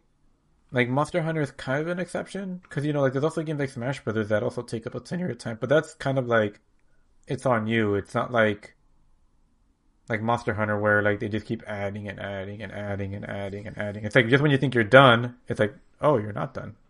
And like to your point, every game is doing this. Like, I mean, obviously Bomberman, they're taking the Tetris 99 approach here, right? Like make a free battle royale-ified version of a game that everyone already knows, then upsell it with more traditional parts for people to, like if they try battle royale and they want to scratch the itch to the original, here you go, $10 you can. Like even the fact that they're paralleling like the Nintendo themed skins with the Konami character skins, like yeah, it's very Tetris 99 what they're doing. But to your point about like not respecting time, so Bomberman sounds like it's a one and done. You buy the premium thing, you're in, you're out, whatever, like Tetris. But then another B tier mascot franchise was just announced as coming to Switch too, which is Worms. Now we had Worms WMD already on Switch, and that's a regular Worms game. But then they announced this new one, Worms Rumble, which exactly to your point, they're pitching as like, oh, it's gonna be like, there's gonna be seasons and community events and daily challenges and all this stuff that'll let you customize your worm even further. And it's just like, is that necessary? Like, I think the idea of Worms Rumble is kind of cool. It's a real-time version of Worms where there are 32 people on a battlefield at once and you have to wait to take turns. You're all shooting your weapons at once. And the way it's like kind of come to be is it parallels Bomberman Online very interestingly because they both were like kind of a more multiplayer version of an already multiplayer game. And they also starred exclusively on other platforms. Like Worms Rumble was PlayStation exclusive in December, but now it's coming with cross-play support, as will Bomberman. But it's just like, do we need Worms to have seasons and daily challenges and community events? Is there enough of an audience for that when there's a bajillion other games all doing the same thing? Like, yeah, because I mean, it's a shame. Because like, as I love to say over and over again, like we only have so much time in this world, and because of like the nature of a lot of these like content heavy games, we can only really manage like, and I would say healthily manage maybe like 3 to 4 of them. yeah, Like maybe 5 if depending on like how demanding your job is. But like, like I'm heavily invested in Hearthstone, Brawl Stars, Smash Brothers, and I'm trying to get Final Fantasy in there. It's kind of hard to make time for that one. Mm-hmm. I want to get more into Monster Hunter. We'll see how that goes. Like the time is already like pretty much already kind of done with those, like the spare time, and then there's those other things that we're still doing. Like luckily, having a set schedule to play certain games like does wonders. Like I love that. Like yeah, I would like to get better at Rocket League, but I don't feel stressed to do so because I only ever play it with my friends on Wednesdays. Like when we get to it, same thing with Splatoon. It's like we're all improving at the same time. We're all sucking at the game at the same time. Like it's great. Like it has its own little tank car for it, and it's kind of hard to carve out games that you're just playing on your own because you either tend to play way too much, way too less. I don't know. It's all over the place. And, It's funny and that to you be guys fair, say that because like those the are game, literally the only games that I play. The one. but even then, like Kevin, are you gonna hypothetically, like, let's say you enjoy a good round of Bomberman. I don't know if you do. Let's say you do. Are you gonna go, okay, I'm gonna give up one of the games I'm currently spending time on to go become a pro at Bomberman Battle Royale? Oh God, no. Yeah, I mean, like, if and I that's kind really of, like it, but like, I don't and know. I guess to be fair, the gaming audience is so big now that these games can live in harmony. But I'm just thinking, like, the crossover, the overlap of someone who's a Bomberman fan and a Worms fan versus only liking one or the other, do they have time to do both? And if you're a Bomberman fan, Are you so dedicated to Bomberman that you're gonna like give up other games to do Bomberman Battle Royale? Are you so dedicated to Worms that you're gonna do daily challenges in Worms? And if you're that person, I don't see how you're not equally about both games because they're kind of cut from a similar cloth of style, you know? So especially when they're that similar, it's like yeah. So it's just like, and again, I think the audience is big enough that you can carve out a niche for each of these games. Like Ninjala somehow is chugging along. They're at season 5. They have like 5 million players. You know, they're doing their thing. But like, the more each individual genre goes towards this, and each type of game goes towards this, the more you start to have the centers of the Venn diagram sort of spring up, and the more that audience, that sliver, gets split in too many directions, and it's gonna suck for someone that has something totally mapped out, only to have to sort of let it die on the vine. And I don't know who that's gonna be. I don't know if it's gonna be Worms Rumble or Bomberman. Like, I'm excited to try Bomberman. I'm not gonna try Worms probably, but you know, excited to try it. It's not the same as I'm gonna be so dedicated to its in-game events, assuming it does what Worms does and has like community events and seasons and daily challenges and what have you. So yeah, it's a weird tipping point. It's like everyone, it's very much like the streaming wars, right? Like every company's like, oh, now we need to get a streaming platform. And it's like, well, do you though? Like, is someone gonna pay $90, $100, $110 for all these different streaming platforms, or are they just gonna pick and choose what they want, or are they gonna jump in and out at different times and have like a month here, a month there, which is fine for a streaming service, but what's that? Pirate. Yeah, or pirate. But as I say, it's fine for a streaming service if they jump in and out, but what's that mean for a game where you need a player base to engage with? Like, if people are like, I'll come back in a month, who's playing in that first month, and what's going to not discourage new players from wanting to come back if there's no one there? So it's like there's so many moving parts, and I kind of miss you just buy a game and that's the whole thing right there in your hands. Yeah. But nonetheless, I do appreciate these B-tier characters suddenly getting like a second wind. Like, that's cool. More options is great, though. I mean, the fact that there are all these things, like, I mean, yeah, even though I've mentioned you can only really handle like 3 to 4, maybe 5 games, like, to their fullest, that doesn't mean you can't ever switch out of them if you find something that, you know, just like gels with you way better. I can think of 5 that I'm playing at the top of my head right now. What are they? Final Fantasy, Genshin, Apex Legends, Valorant. There's probably one more that I'm forgetting in there. See, that's actually you're a good example of what I'm saying about like the overlap of audience, because like Crucible or whatever that Amazon one was, it's kind of cut from a similar cloth, right? And then like they had to backpedal that thing so hard, and who knows if they had, I'm sure, 2 years mapped out. Who knows what's gonna hit? Or like what's the EA one that they just announced they're not gonna continue with their roadmap for? I'm drawing a blank. Anthem. Yeah. Like that one was like we've talked before how like a game could be saved thanks to games and services, you know, like No Man's Sky got turned around and that sort of thing, but like Anthem, they had a whole elaborate thing. They were going to reboot it completely, and then they just pulled the plug. And like, how many games, like when you bought that game, you were buying it with the expectation of X, Y, and Z, and it got to maybe just X. Like it's dicey, this sort of thing. Poor Anthem didn't even get to X. Yeah, you're right. It got to like just the top triangle half of an X, maybe like the V on the top. But I do appreciate, like I said, the fact that this lets some of the like kind of campy B tier like mascots of the 90s and 2000s come back in a more meaningful way. Potentially is kind of cool, because I like that era of gaming where everything was just sort of like there are all these like ridiculous warm and fuzzy mascots, and then they all kind of went away. So I'm glad to see them back. Warm and fuzzy. You know what I mean? Like Mr. George's just happy. Like Bomberman's just like this, you know, this little guy with a ball in his head. Like Worms were like kind of like a little sassy in the Sonic sense, but like it was just like this era of gaming that sort of, you know, like Arrow the Acrobat, or like silly ones like that, like Tonic Trouble, Glover, like all these like weird one-off mascots. Like I kind of miss little character platformers. Yeah, or not even just like the gameplay, but just the characters that came out of those platformers. Yeah, Gex, remember Gex? Like just that sort of thing. Yeah, so it's nice to see him kind of trickle back. Anyway, yeah, so that was Mr. Driller and another tangent. That's what we've been playing. And playing on, I guess, in the case of your Hori Split Pad Pro. But I guess some news, too, now that I think about it. But there was also one other thing that I want to talk about, which I've been watching. Specifically, Crackle's Playing with Power, the Nintendo story. QC? Well, it's a Nintendo documentary. All about Nintendo. Which, conceptually, the fact that it's on Crackle I thought was kind of funny. like a Nintendo documentary on a Sony-owned platform. But then I learned when watching it, Crackle is no longer owned by Sony. It's owned by the people who publish Chicken Soup for the Soul, which is maybe weirder. Because like every episode starts with like Chicken Soup for the Soul Entertainment presents, and then it jumps into Nintendo, which is not a pairing I ever expected to see. Anyway, to preface this, I think I'm the only one. That's kind of how people would describe Nintendo.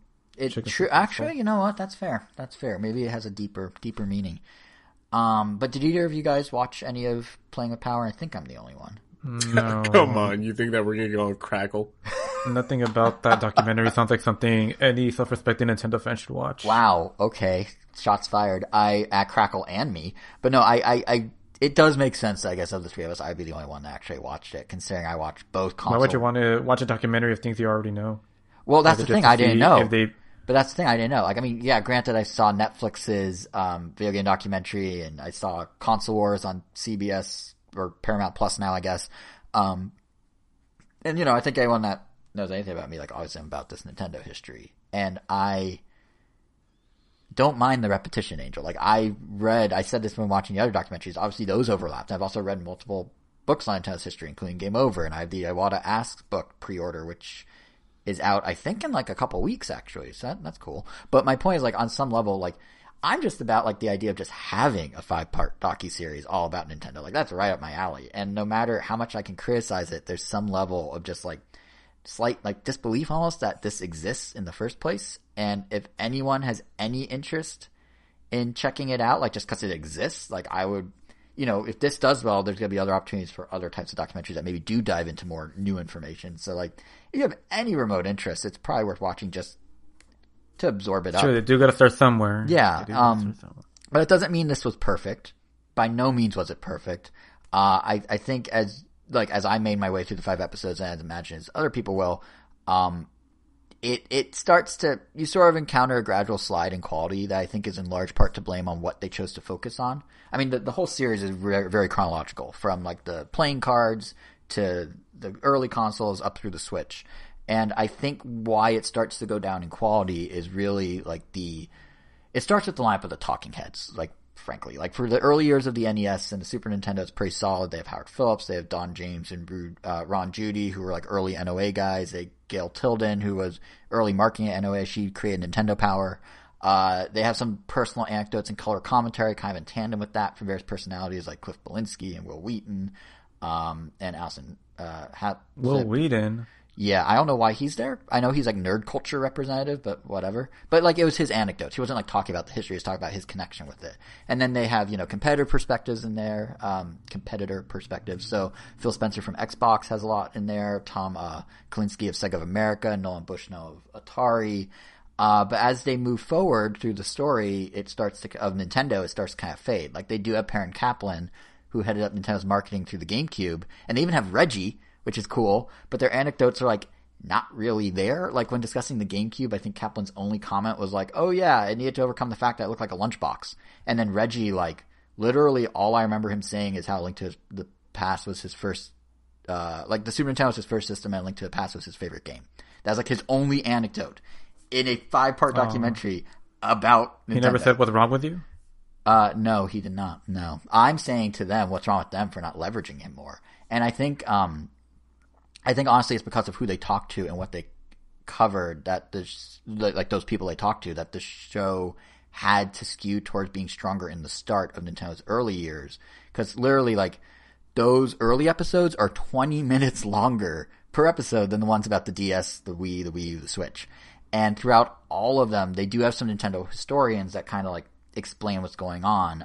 You know, they have a collector, they have an author, they have Chris Kohler, who has like an encyclopedia brain about Nintendo. Like, he used to be a journalist. I think he works at some publisher now.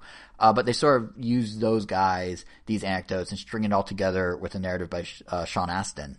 And the anecdotes from the personalities... Wait, 51st Dates? No, what? Is he in that? I think Stranger Sean Things. Astin? Think Stranger Things. Yeah, 51st Dates. He's in that? Think right. Stranger Things? Sean Astin? Think Lord of the Rings. Hey, I'm trying to give something that's topical and timely to our time. Oh, fine. 2012 Ninja Turtles, he was Raphael. There's a reference that everyone immediately will connect with, yes. Yep.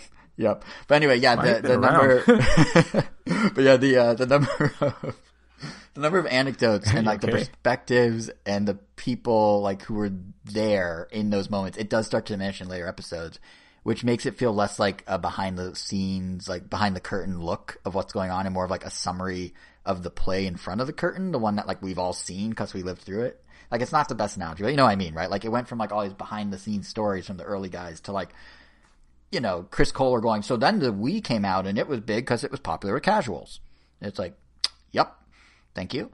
And I think a big part of this is because one underlying and arguably questionable move is the documentary is very heavily skewed towards what Nintendo is up to in America. And I get it. America is the biggest market. It's the cultural hub of the world. And for things like selling the NES, they're going to war with Sega. Oh, yeah, brother. Yeah, America. But, you know, selling the NES, going to war with Sega, falling into third place behind like Western-centric lineups of PS2 and the original Xbox, like that makes sense. That America would be the focus. But when you start talking about the DS or the Wii, you know, it becomes apparent that they didn't really have too many of those movers or shakers available to the show. Like they did a good job early on of focusing on Gunpei Yokoi as kind of the driving force of early Nintendo handhelds and the Virtual Boy. And of course, they mentioned Miyamoto, although kind of weirdly they mentioned him in the context of just the original Mario and then the free range 3D movement of Mario 64, and they didn't really like touch on anything else he did in between. But they even like, you know, give a couple more than a passing glance to Hiroshi Yamauchi, who was Nintendo's president. I think his first name's Hiroshi, who was Nintendo's president before Iwata was. So he gets a decent amount of coverage and how he shaped the console arms race Nintendo was in and kind of drove decisions like cartridges over discs for the N64. But again, when they get to the DS or the Wii, there's like nobody. Like they do a whole bit about how Yamauchi died after he was already retired, when he was no longer a key player at Nintendo. But they don't spend any time on Iwata, even though he died while being president of Nintendo. They spend no time on the guy who, you know, essentially saved Nintendo by pivoting their hardware strategy. They spend no time on this guy who, same guy, obviously, Iwata, who was a developer, then turned exec, and that sensibility pretty much shaped a lot of the gameplay that was so prominent in the DS and Wii era. Like, they completely blow him off. He has about as much time as the Virtual Boy, which is a total of maybe 45 seconds each. It's just incredibly bizarre for a documentary that's supposedly all of Nintendo's history just leaving out Satoru Iwata. And that's kind of my biggest gripe with the show. It's just like the pacing. Maybe because Iwata's so big and important, they're going to dedicate a whole episode just to him. Well, it's over already. The 5 parts are out. So unless they're doing a sequel documentary. Right. But they already, but that's the thing. The pacing doesn't make sense. Because let's say they do a sequel, they blew right past where he would be relevant. So now the sequel theoretically would pick up with the Switch. It's a midquel. Maybe. Yeah, it's the Samus Returns of the Playing with Power documentary series. Yes. But yeah, the pacing, just like the fact that, you know, they chose to focus so much on Yamauchi, or I get some of it's because they don't have talking heads from Japan, but like the pacing's just all over the place. Like, sure, don't spend time on Iwata, but do talk about the 3DO as if it was a real threat at any point in time to any other console. Like, I think a lot of this, like I was saying, does have to do with who they were able to talk to. Like, sure, if you have Trip Hawkins, a 3DO segment makes sense. He's the founder of EA. He did the 3DO. I get it. But I do wonder about the lack of representation of Nintendo's like home office in Japan, like I was kind of saying. Like, how much of that was them trying to get folks, be it Miyamoto or someone else, and Nintendo saying no? Or was it a conscious effort to focus on the US side of things? And if it's the latter, like that just lines up with other odd pacing decisions they made. Like, even among all these great US-centric talking heads, so much time is spent on these superfluous montages. Like, they have some with headlines flying around on top of one another with like these Instagram filtery looking things of other Nintendo images.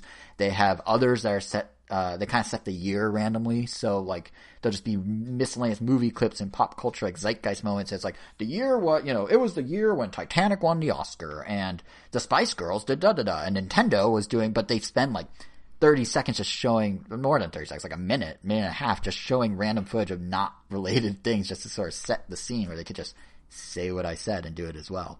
And even when they don't have footage, you know, like pre-video games, what footage are you showing of Nintendo? Like how you show their taxi service or their love hotel or like their playing cards. And they did it with these kind of neat dioramas where they basically built these little miniatures that are very stylized, and kind of cartoony, but they will like pan through them to show like the card factory or whatever, or the taxi service, but they linger on those shots for so long. Like, I get someone built the diorama, but like there's gotta be something you can show besides just the diorama.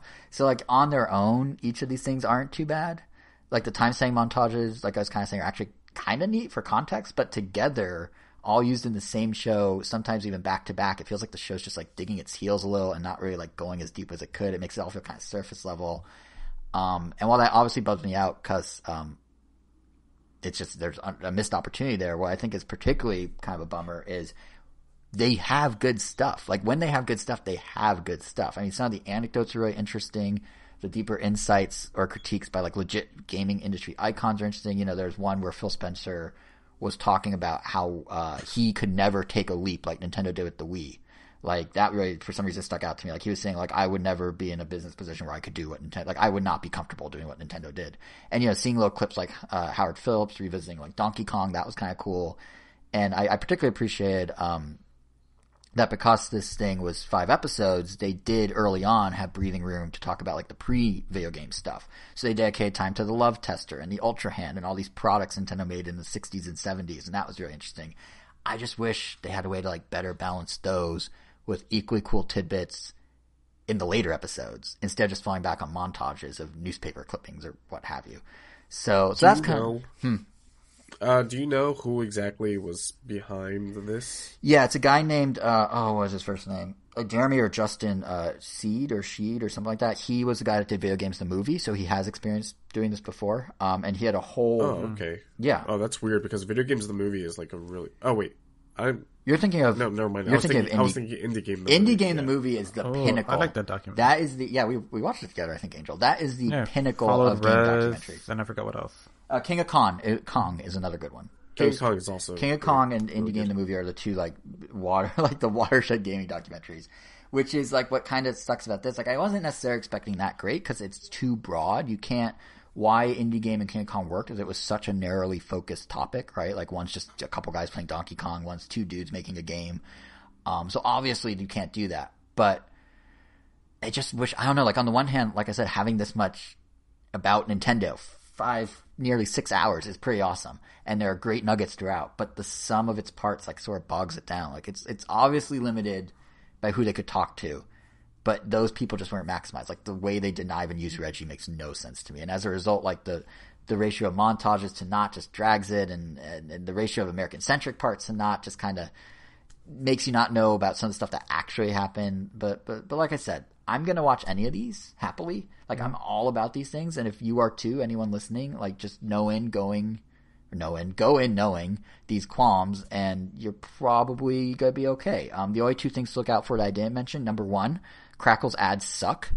Like, not so much the ads, but there's no designated stopping points for when they're playing, so it's very jarring when it happens. It's like sometimes, it's never in mid-sentence, but sometimes in mid-segment. I guess that's kind of the trade-off for the series being completely free, but there's gotta be a better way to do it. So that's number 1. Number 2, keep your TV remote handy because for whatever reason, maybe it's just me, but I checked, my girlfriend thought the same thing. I saw online people were saying the same thing. The sound gets so loud, like the music score is so loud it overpowers the people speaking, which makes no sense in a documentary where people only are speaking. I mean, I had to turn... The Nolan effect. Yeah, pretty much, but like why? I had to actually like turn on subtitles. It was getting so much. Like, they have like swelling music when Nolan Bushnell was talking about like, yeah, and then like, Pong was, or like Atari crashed and it sucked, and it'd be like, bombastic music, and all you hear is like, I'm like, what did he say? So, like, that's the one thing a documentary you think should be able to do. But all these gripes aside, it's easier to talk about negatives than positives. I think the anecdotes are cool. There's enough here to enjoy if you're into this sort of thing. I wouldn't say write it off completely. Just go in tempering your expectations, essentially. I will say, though, one thing that Playing with Power sort of pushed to the front of my mind is just how different Nintendo's eras of hardware were. Like, you had the spec race up through the GameCube, the Yamauchi era, essentially. And in the series, they spent a good chunk of an episode covering like how the N64's graphics are actually really good compared to competitors. And then, go to DS and Wii, and they didn't cover this as much, but you pivot to the Iwata era, and it's not so much about power, it's about accessibility and new ways to play and casual-friendly fare. It's about sending a message? It's about sending a message? Yes, they're mobsters. What do you mean? Okay, so it's not about power. Oh, yeah. No, it's about sending a message that games are all-encompassing and welcoming. Look at that. Look at how it's spun that. But yeah, so what I'm getting at is it was interesting to have these sort of two eras at the forefront of my mind. And then like 2 days after finishing this, Bloomberg reported again on the supposed 4K Switch and how it's doing 4K. It's actually kind of interesting. They're using an NVIDIA technology, supposedly, called DLSS. So, who knows how Deep DLSS... learning super sampling. I figured you would know, Kevin. What is it? It's basically neural networks, right? It's just straight up black magic. Like, it's awesome. Yeah, I think from my understanding, it's literally using like deep machine learning, so like neural networks, to figure out in real time on the chip, without using the power of the other stuff on the system, how to up-res lower quality content. So you could have like a sub HD or a low HD game and then have it output in 1080p or 4K and have it actually like look not stretched or scaled up, but like good, right? Yeah, pretty much. Which is kind of, first of all, wild that technology can do that. But it kind of got me thinking that in some ways, this is something new for Nintendo, though. It's like a return to the Yamauchi era by way of the Iwata era. Like, Iwata's era is very defined by, Nintendo's ability to harness lower-powered devices in some creative, new, engaging way. Switch is very much of that era, too. It's not a powerhouse, but it does something very different. But now, with everything that's being talked about with the 4K Switch, even last episode, the idea that perhaps, we were banging around, maybe the Switch upgrade is that's like a pro version with more features and more power. It almost feels like Nintendo's back in the hardware arms race, but like sort of in a hybrid way. Like, it's not just the Yamauchi raw power thing. It's not just Iwata's keep it cheap. It's like a new third, I guess, the Furukawa era, because it's his thing now. But like, think about it. On paper, Nintendo's now matching what the other guys can do. They can render in 4K. They can render at 60 frames per second. Technically, there are caveats. Like, it's not really 4K. It's this magic up-res.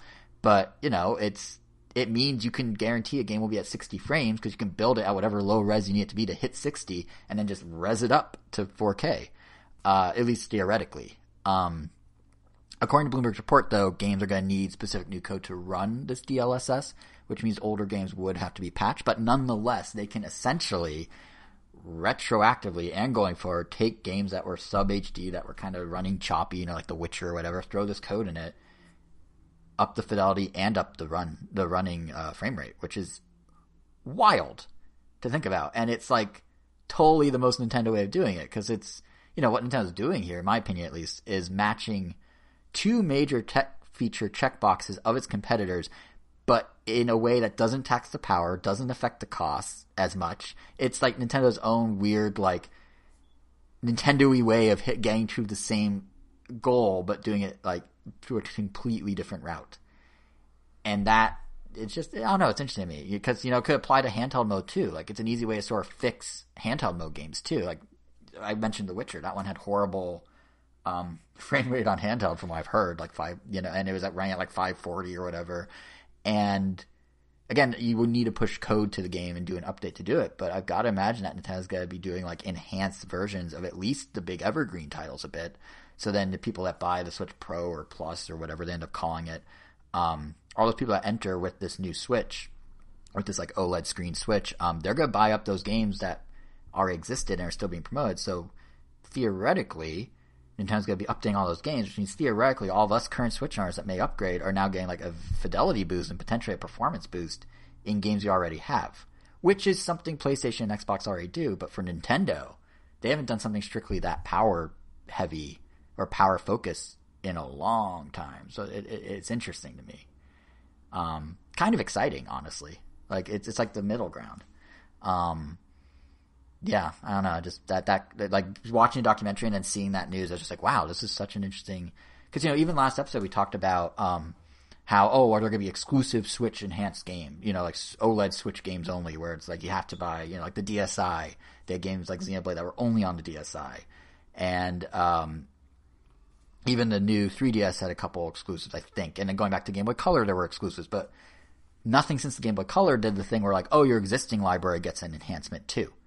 Like, I think a few games on 3DS, on new 3DS, had faster frame rates. Like, I think Hyrule Legends did if you played it on the new 3DS, but that's only because it came out after a new 3DS. It's not like suddenly Kid Icarus Uprising played better or whatever on the new 3DS, but theoretically, in the way that the Game Boy Color could apply color to black and white games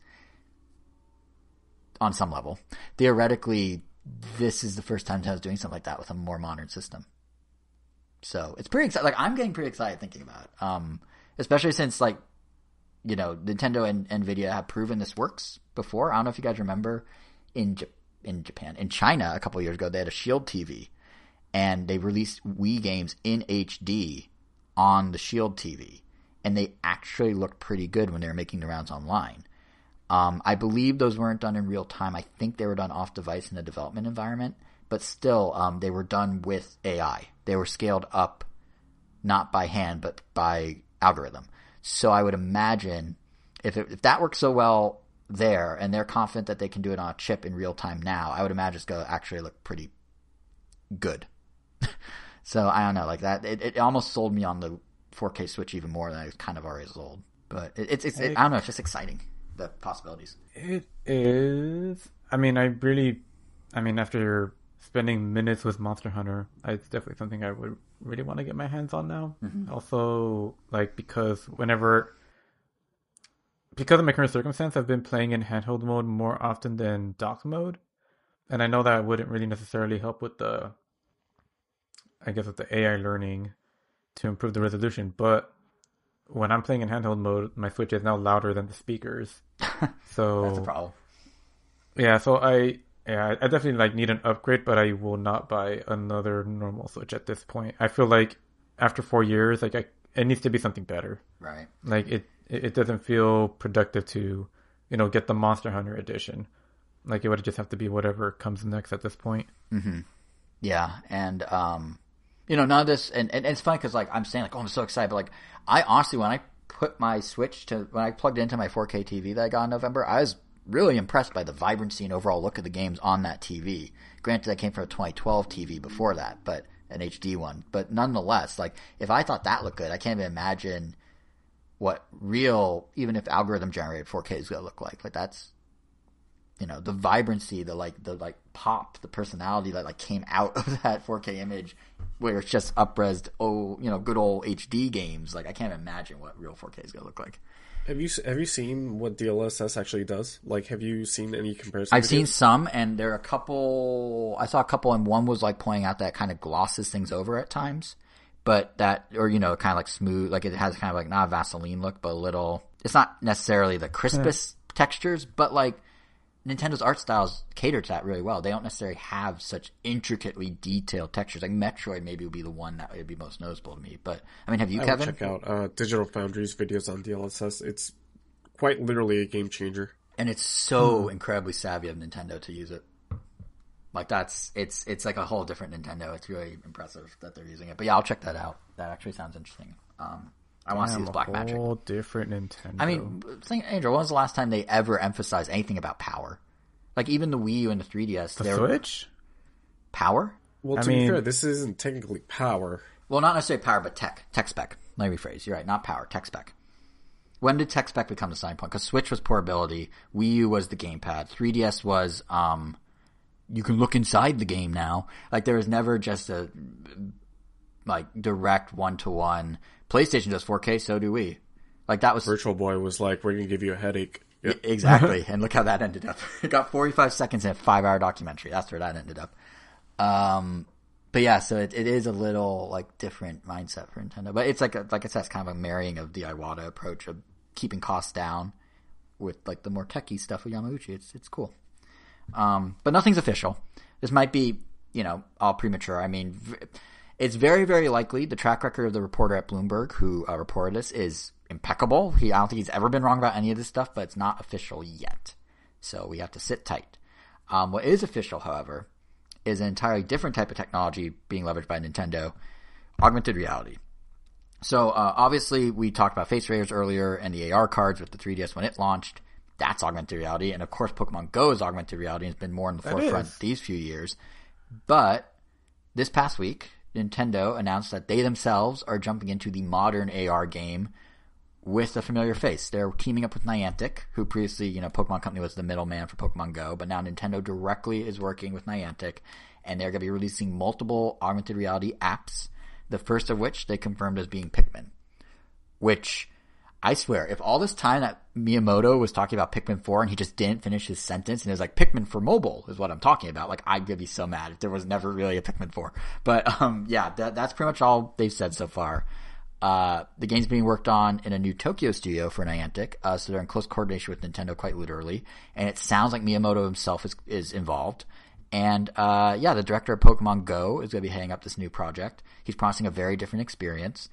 And that's kind of all we know. But it does beg the question, like, what is this thing going to be? And I guess who's it for? I mean, it's for any Nintendo fan or anyone who wants to try a new way to enhance their walking, it sounds like. I mean, all we have to work off of is Miyamoto had a quote in a press release that it's about making walking fun and letting like us, the player, experience the world, quote, as if Pikmin are all around us. The key art also shows a bunch of Pikmin falling behind someone. So that's all we really know. But, like, I don't know, like, do you guys have any ideas of what with Pikmin would motivate you to do augmented reality? Like, is there anything? I mean, Pokemon didn't, because even though that also did support AR, I think I used it once, and I found the game to be much worse because of it. So I always I just play with the AR off. To be fair, almost everybody does. You could argue that even the location stuff is an augmentation of reality, which Pokemon is heavily on. Yeah, I think I'm talking both in this case. But I meant the actual, like, looking through the camera. The sure, Pokemon actual there. Like, that part I feel like made the game worse. Unless you're, like, taking pictures. It was very choppy, yeah. It's better in later years, but it was very choppy. But, I mean, I enjoyed Pokemon Go, like, going to the gyms for a while and that kind of stuff. But, I mean, when I fell off of it, I fell off of it hard. I mean, I did get my chats on, and I guess maybe that was, like, I guess I don't need to play this game anymore. But, I can't think of what Pikmin could do that would make. I mean, I didn't think walking was never not fun at this point. Right. But yeah, I don't know. Give me Pikmin 4 and make it better than Pikmin 3. Yeah, I think maybe what if, Angel, the game, the augmented reality is just, it's like a carrot at the end of the stick. So it's just a box with Pikmin 4 in augmented reality. You just keep walking toward it and it never gets closer. I bet you that's what it is. That would be, I mean, yeah, in that case, I would really ask what are you doing at that point. But I think, in my mind, at least, I can see him going two routes with this, and I don't know. It's weird because they kept calling it not a game. So, like, the whole, like, making walking fun concept, I mean, that's what Nintendo built walking training or whatever it was called on the DS as, where, they gave you a little pedometer, you had to move. That's what the company was built on. Yeah. Making walking fun? Well, making, like, things that are typically seen as not fun. Exactly, yes. And walking is just one they've kind of continued to dip their toe in. Because, like, I remember what I was saying with walking trains, they gave you that pedometer, you had your Mii, and then all you did was walk. But the more you walked, the more your Mii would do, and you resynced it back to the DS. Like, he'd, like, walk to Paris, or he'd do this, or you'd unlock that. So, on some level, it could just be that, where you rack up more Pikmin as you walk and more rewards. But that doesn't, like, that matches what Miyamoto's saying, but it doesn't seem like it has enough engagement. So the only other thing I can think of is it has to be kind of like Pokemon Go, in which you, like, find Pikmin out in the world, maybe hidden behind things or under things. You pluck them to add them to your collection.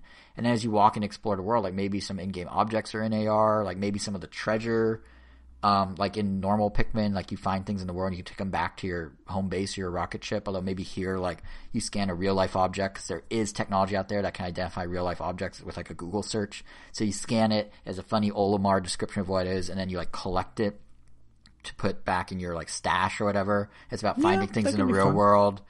But maybe also, like, you're collecting the Pikmin, and, like, the bigger your Pikmin army, you can go take on classic Pikmin enemies in certain predetermined locations, kind of like gyms in Pokemon Go. Like, there's enough there, but it sounds just so much like Pokemon Go. So it's like, I don't know, unless they're coming up with something totally different. But I we'll see, I guess. I think the thing to note really is this is one of many. So, like, on the one hand, Pikmin being the first one makes sense. It is about finding things in the world, and it is the franchise's 20th anniversary, but, like, how many different ways can you do AR unless they get real creative? Because, like, the other franchise that seems like a shoo-in is Nintendogs, to me. And that one also, like, sure, you can manage your pet at home. You can, play with it and everything like a normal phone game. And then when you go on walks, you just walk it out the door. And then it can mirror the real game. You find presents in AR. You meet other players' dogs in AR. You map out your walk using the GPS. Like, that could all be there. But, like, beyond that, like, it's all the same thing. You're walking and finding things. Like, I don't know how you keep doing that. Like, I don't know where, like, the creativity, I guess we'll find out. But it's just so, yeah, like, it's, I think the key thing, at least in my mind, is whatever Nintendo ends up doing, like, AR as a genre is a big bite to take. Like, I wouldn't put AR becoming a full genre for Nintendo on a store like 2021 bingo card, but here we are, and, like, the thing is, like, not a free AR game works. Like Ingress works. That's the OG of AR, and as an audience, Pokemon Go obviously works. But, like, from everything I've seen, the Harry Potter AR game has underperformed. Microsoft tried to hop in with Minecraft Earth. Oh man, I didn't realize that game came out already. Right? It's been out for a year and a half. And then, like, Microsoft did Minecraft Earth, but they're already shutting it down. It's a tough market because it's not, I think, so much like, oh my god, augmented reality. I mean, Pokemon just lends itself so well to it. Exactly. But no one's doing AR for the sake of AR. They're doing it because it marries well with the IP and it makes sense. Which is why Pikmin may work, why Nintendogs could work, but, like, I don't know what there would be beyond. Like, I mean, I'm not a game designer. It's not my job to figure it out, luckily, because I would totally fail. But I'm very curious what Nintendo cooks up because on the surface it seems like kind of a wall you run into, you know, or too much same stuff. And if Nintendo's doing it for multiple games, so yeah, I mean, is there any franchise you think, Angel, that you'd at least be like, oh yeah, this is what I need in AR? I mean, besides Pokemon, there's not much else I could think of. Right? Like, I mean, I guess Pikmin is, like, the next one that kind of makes sense because, you know, it's supposed to be our planet, but yeah, it's surprisingly pretty tough to think of another franchise, right? Like Nintendo, I would say work. Like I say, Nintendogs kind of makes sense because it's already, like, literally half the game is about going out and walking around, so you just do it in real life. But, like, no, I can't think of anything else. It's weird. Maybe they just shouldn't bother. Well, they shouldn't do that, but I'll be very curious to see where it goes, I guess. It's definitely an unexpected partnership, I'd say. You know, that Nintendo and Niantic are now doing additional AR games. Yeah. Speaking of unexpected partnerships, though, unprecedented even. Yeah. Let's talk about one that's sort of tangential to Nintendo. Evo was bought by Sony, sort of. Sony and an esport company called RTS, like an esport venture group. But either way, not to be confused with the genre of RTS, which is an esport in and of itself, but it's not the esport venture capitalist firm that bought Evo. But either way, Evo is now a Sony-owned, Sony-oriented, theoretically, event. Angel, you are the resident competitive fighting game fan. What's your take on this? I honestly have no thoughts on this because we've yet to see what has come of it. I don't know. It could mean that companies will be less likely to want to participate in Evo. Hopefully that's not the case. But honestly, I have no idea. I hate to say it could literally mean nothing, or it could literally mean that, like, we will just not have anything, like, you know, no Smash Brothers in Evo. Yeah, that's my feeling. Like, no Microsoft games at Evo, even though, like, you know, they made sure to put out, like, a little memo saying, like, oh yeah, we're still going to host games from other consoles here, don't you worry. But are they going to want to host their games on that tournament? I think Microsoft will play ball, but Nintendo, I don't think. Like, Microsoft, I mean, I heard they own GG, Game GG, yeah, I forgot what it's called, but it's some other, like, kind of fighting game adjacent thing. You know, like, Nintendo, they might cooperate in the first year, but maybe pretty soon they might just create their own thing, or maybe they just won't, because as they've shown, they don't really care about the esports scene if it's not Splatoon. So yeah, it's or if it's not 3 stock all items on. Yeah, that too. But yeah, it's. I mean, Kevin, do you have any thoughts? Yeah. Like, because Angel, it sounds like it's just so early as hell. But did you have a gut visceral reaction when Evo was bought by Sony specifically? It made me feel happy about Street Fighter. Like, if anything, I was just more interested in what Nintendo was going to do, as we were talking about. Yeah. What everyone else is going to do is more interesting than the fact that Sony bought it. The fact that Sony bought it honestly makes a lot of sense to me. I also just want to see, like, I guess if anything, this kind of tells me, like, oh, like, if anything, that Sony is going to, like, close their grip harder on the Street Fighter franchise. Because, you know, it was exclusive for the last generation. Like, Street Fighter 5 was only on PS5. And Street Fighter, whether it's doing well or not sales-wise, it's always a premiere. It's always the headliner game of Evo every single year. Like, no matter who you are, like, it's always, like, the finisher, the closer. It makes, I don't know, it's always crazy, and I feel like they're definitely not going to be giving up that franchise anytime soon. Now that they, I guess, are working even closer on Evo. So Right. Yeah. And I'm just hoping that means they're going to dump more money into Street Fighter 6, that they end up taking it further than Street Fighter 5, because Street Fighter 5 was kind of like, I mean, like 2 steps forwards, 4 steps back. They oversimplified some things that I know made a lot of the fighting community really angry. They apparently were kind of crunching on the budget, so they pretty much used the same model that they did for Street Fighter 4, just up-res them way more, which looked kind of ugly in a lot of cases. Kind of like what Marvel Infinite did. Like, and the newer characters look better, but yeah, I feel like this is just a good sign for that franchise, right. specifically. I Just think, kind of funny, but yeah. like for Sony, it makes a lot of sense because, to your point, they could kind of lock in some fighting franchises being like, oh, best on PlayStation, which is all great. I mean, maybe we're going to get a PlayStation Battle Royale 2 now. I mean, that'd be pretty cool. Yeah, possibly. But also, even... them buying Sony was a weird roundabout way for them to finally get All-Star Battle Royale. I mean, they could have just announced it like a normal studio, but nah, they gotta buy Evo to do it. But I do think, like, given that Sony backed away from E3, and given that Sony used to have their own PlayStation Festival every December, like, I'm looking at Evo and going like, in Vegas, every August, going right into the fall holiday and holiday lineups, they now have a tent pole where they can go, run the show how they want entirely, and have eyeballs on it already, and do a tournament plus some other stuff next door. And I would not be surprised if they moved PlayStation Experience or Festival or whatever it's called from December to August and do it right next to Evo in the same venue. Like, it just seems like it's a perfect way for them to just expand an event into being their own personal event. I don't know about that, because then you have that situation where, does Microsoft really want to put Killer Instinct? But to be honest, I don't think Sony cares. I think Sony's looking at like... but then you lose that, and does Sony really want... The thing is also, like, Evo, I know it's like mainly seen as a fighting game tournament, but it's also like literally a mini E3. Yeah. And in the last few years, it's been definitely more fighting game centric, but some people were bringing up the fact that Evo usually has like a lot of side events that are not fighting games. Like, they have like Mario Kart tournaments, they have, other racing games, they have like music, competitive Catherine, and like it literally, like they might leverage more that side of Evo and just like make it into this.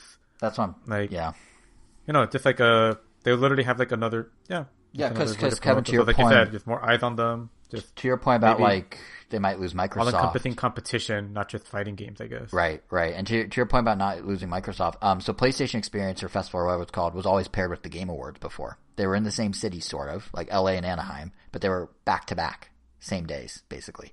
So it could be Sony being like, well, let's just control the whole experience. We'll still let them do their thing in the fighting world, but like right next door, we have our big showcase and we get to decide how it's run, so it doesn't become a circus like E3 rumored to become or anything like that. But the other thing we were going to talk about, Nintendo, the response. What are they going to do? So Nintendo put out a statement saying Nintendo has enjoyed engaging with fans at past Evo tournaments and wish the show's organizers the best with their new venture. We will continue to assess Evo and other opportunities as we plan for future online and offline Smash Bros. Tournament activity. That's a piece homie to me. Yep, 100%. And here is why I really believe it is. Nintendo has a history of the second a competitor gets involved, they just go, nope. The most notable one is the Nokia Theater at LA Live was home to Nintendo E3 conferences and events for years and years. Going into the World Championships in 2015, a month before, the theater was renamed to the Microsoft Theater. Nintendo never went back. And it's not like Microsoft took it out from under them. There's a 2-year gap between Nintendo using the venue and Microsoft starting to use the venue after the name change. So Nintendo pieced out and was like, we're not touching anything that says Microsoft on it. And that was that. And Microsoft, they do it now, though. What? I mean, like, pretend they had the relationship they have now and they were still Nintendo Directs were a thing. Because, I mean, it seems like, Microsoft and Nintendo are more buddy-buddy nowadays. Do you think that's what would have happened? I mean, I don't know if necessarily that specific instance, but Nintendo is very finicky about, like, they don't want to muddy their message, I guess. Or they don't want their games to be, misrepresented or something to be paired with something else. I mean, the prime example is going back a couple months now. We never talked about it on the show, but there's this story of why, you guys remember the rumor that Netflix was going to have a Zelda show? And it was like in early development. It's pretty big, like Wall Street Journal reported, like it seemed like, oh wow, this was before they got the Witcher show. It looks like they were trying to do like a family-friendly Witcher with Zelda. And it was basically leaked to the press that this thing's happening. And then suddenly it disappeared. And it turned out what happened was Netflix, to get Nintendo to finally sign the contract, leaked it out to demonstrate interest. And it backfired so hard because Nintendo's like, no, hold on, we do things on our terms. So like, we're going to use our properties that we want. We're going to do things where we want, when we want. So they pulled out of the deal entirely, canceled the whole project, and then recoiled so hard that there was simultaneously a Fantastic Mr. Fox styled Star Fox show being developed at College Humor. And they put the guys that, at the time were working at Nintendo on Dinosaur Office on the 3DS. Remember 3DS had TV shows? That was a thing. They pulled so hard out of the Netflix deal, they also canceled the Star Fox deal. And on some level, I kind of get it. Like, they're very protective of their IP. Even recently, there's an interview with Nikkei. Protective? They teamed up with Illumination. Protective. but Miyamoto is involved in everything. Protective is very, very light compared to what they actually do with their IP. Yeah, okay, well, let me rephrase that. They're very conscious of wanting to have the reins of the projects. Like, your point about Illumination, yeah, but Miyamoto's there in the meetings. Or like Super Nintendo World, Miyamoto, the Universal saying that no partner has been so deeply involved in the process as Nintendo was. And there's this interview in Nikkei newspaper in Japan with Furukawa, Nintendo's president, who he was talking about, like, it's important for them to, like, properly utilize their IPs how they see it. Like, they want to respect their legacy and do it only on their own terms, because he pointed out that you can do short-term sales growth and whatever, happens. You'd be willy-nilly, you'll get some money now. But they've been doing this brand building for 30 years, and they know exactly what moves to make that they think won't or will hurt. And it seems like, based on them pointing out Netflix, based on them backing away from anything with a competitor's name, it seems like their number one priority is they control every aspect of the message. So would they go back to Microsoft Theater now? Maybe, because they're kind of buddy-buddy with Microsoft, but would they let Sony running an Evo event and making announcements at the Evo event and having maybe a next door PlayStation Experience event, would they let them have that much control over, like, Smash Bros. Being overshadowed? I kind of doubt it. Like, I think, honestly, the only reason they even did the Game Awards at the rate they do, where they do kind of step up and share the stage, is because Reggie and Jeff Keighley are really good friends. Reggie signed on to the idea very early and convinced the rest of Nintendo to do it, and now they're doing it out of tradition more than anything else. Because I'm like, apparently Reggie was one of the very first people Jeff Keighley talked to about it. So I think Mothership Nintendo, NCL in Japan, I think they're very cautious, and I would be shocked based on that message and their history that they're going to be back at Evo. That's just my 2 cents. I mean, it sounds like, Kevin, you just off the message alone, you kind of got the same hint that they're not coming back. Yeah, because, like Angel said, they're not interested in the fighting game scene. And a better way to just be like, all right, no, we're not doing this again. Than to be like, oh, yeah, no. Sony? No. And they do their own, like, level of fighting game stuff, but it's very casual oriented. So yeah, this is kind of a reset for them if they want it, which they will probably take. And take they will. But yeah, I think, was there anything else you had to say about Evo, or any topics before we jump to our contest winner? Not really, except when we do eventually get these shows, we'll probably be like in our late 40s, and I don't know, it'll be interesting to see what comes of them. But I'm sure, there's definitely some kind of like pilot or treatment or something available somewhere that I'm sure will get released for eventually. Star Fox and Zelda? Yeah, and definitely looking forward to checking those out. Just kind of reminded of Imagi, the studio that made the 2007 Ninja Turtle movie. Mm-hmm. Wow, it is 2007. Jesus. No. Yeah, it is. Oh my god. The CG Ninja Turtle movie, they also did Astro Boy. They pitched a Zelda CG film to Nintendo and it got rejected, but their whole the whole short they did is up on the internet, and it's interesting. The character designs might have been why Nintendo rejected it. Like, I mean, Imagine just has a very distinct style. Mm-hmm. Like, all the characters are anorexic, to say the least, and have, like, big heads. I don't know, it's weird. Proportions are just weird, but, you know, animation quality is still great.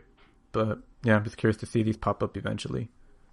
I think Fantastic Mr. Fox style Star Fox will come first. In fact, College Humor did a spoof of Star Fox in the end that looked kind of Fantastic Mr. Foxy, so it may already be out there in a way. They might have retrofitted it, but yeah, I'm curious about Zelda because from my understanding, from what the story was saying, is it was so early in development that like they didn't hire anyone yet to do anything. But I'm curious, like when they pitched Nintendo, what did they show them? There had to have been something. And what is that something? And what does it look like? And what sort of, names were they throwing around as potential Links and Zeldas and that sort of thing? So yeah, I'll be interested to see, like you said, like 10 years from now what that was. Because it was close. It was very close to being reality. So it's not going to be something where like, oh, of course Nintendo said no. Like they said no not due to the show, but due to the circumstance around it. So it'll be interesting. Yeah. But yeah, I guess in that case, unless Kevin, you had anything, I think the time has come to announce our winner. Let me take that as a no. So last episode, for 250 episodes, we announced a $25 eShop credit giveaway. Asked everyone to leave a comment in the blog post for that episode telling us their favorite competitive game, Nintendo or not. We got quite a variety. Perhaps unsurprisingly, Smash Bros. Dominant answer. Splatoon, though, got a couple shout-outs. Some other fighters like Mortal Kombat did, 11 did, and Tekken did. Sports games came up a couple times, both serious sims and like arcadey ones like NFL Blitz and NHL Hits, which are great games. So good choice to that person. There was also a Rocket League shout out, an Apex Legends shout out. I feel like we should real quick round robin. Do you have a favorite competitive game? Like it's only we asked them. We should probably have an answer. I could go first if you. I would normally say Smash. You definitely go first. I would normally say Smash, but in this past year of doing Splatoon every Wednesday, I've really come to appreciate this Splatoon as a competitive game. Am I competitive in it? No, but I appreciate it, and I understand the mechanics of it a lot better and the meta and all that. So I've really come around because I used to watch the Splatoon tournaments at like the Nintendo events we go to and be like, I mean, I guess, but now I really have come around. So the past year I've really warmed up to it. I appreciate you appreciating that game. I appreciate your appreciation of my appreciation. Yes. Yes.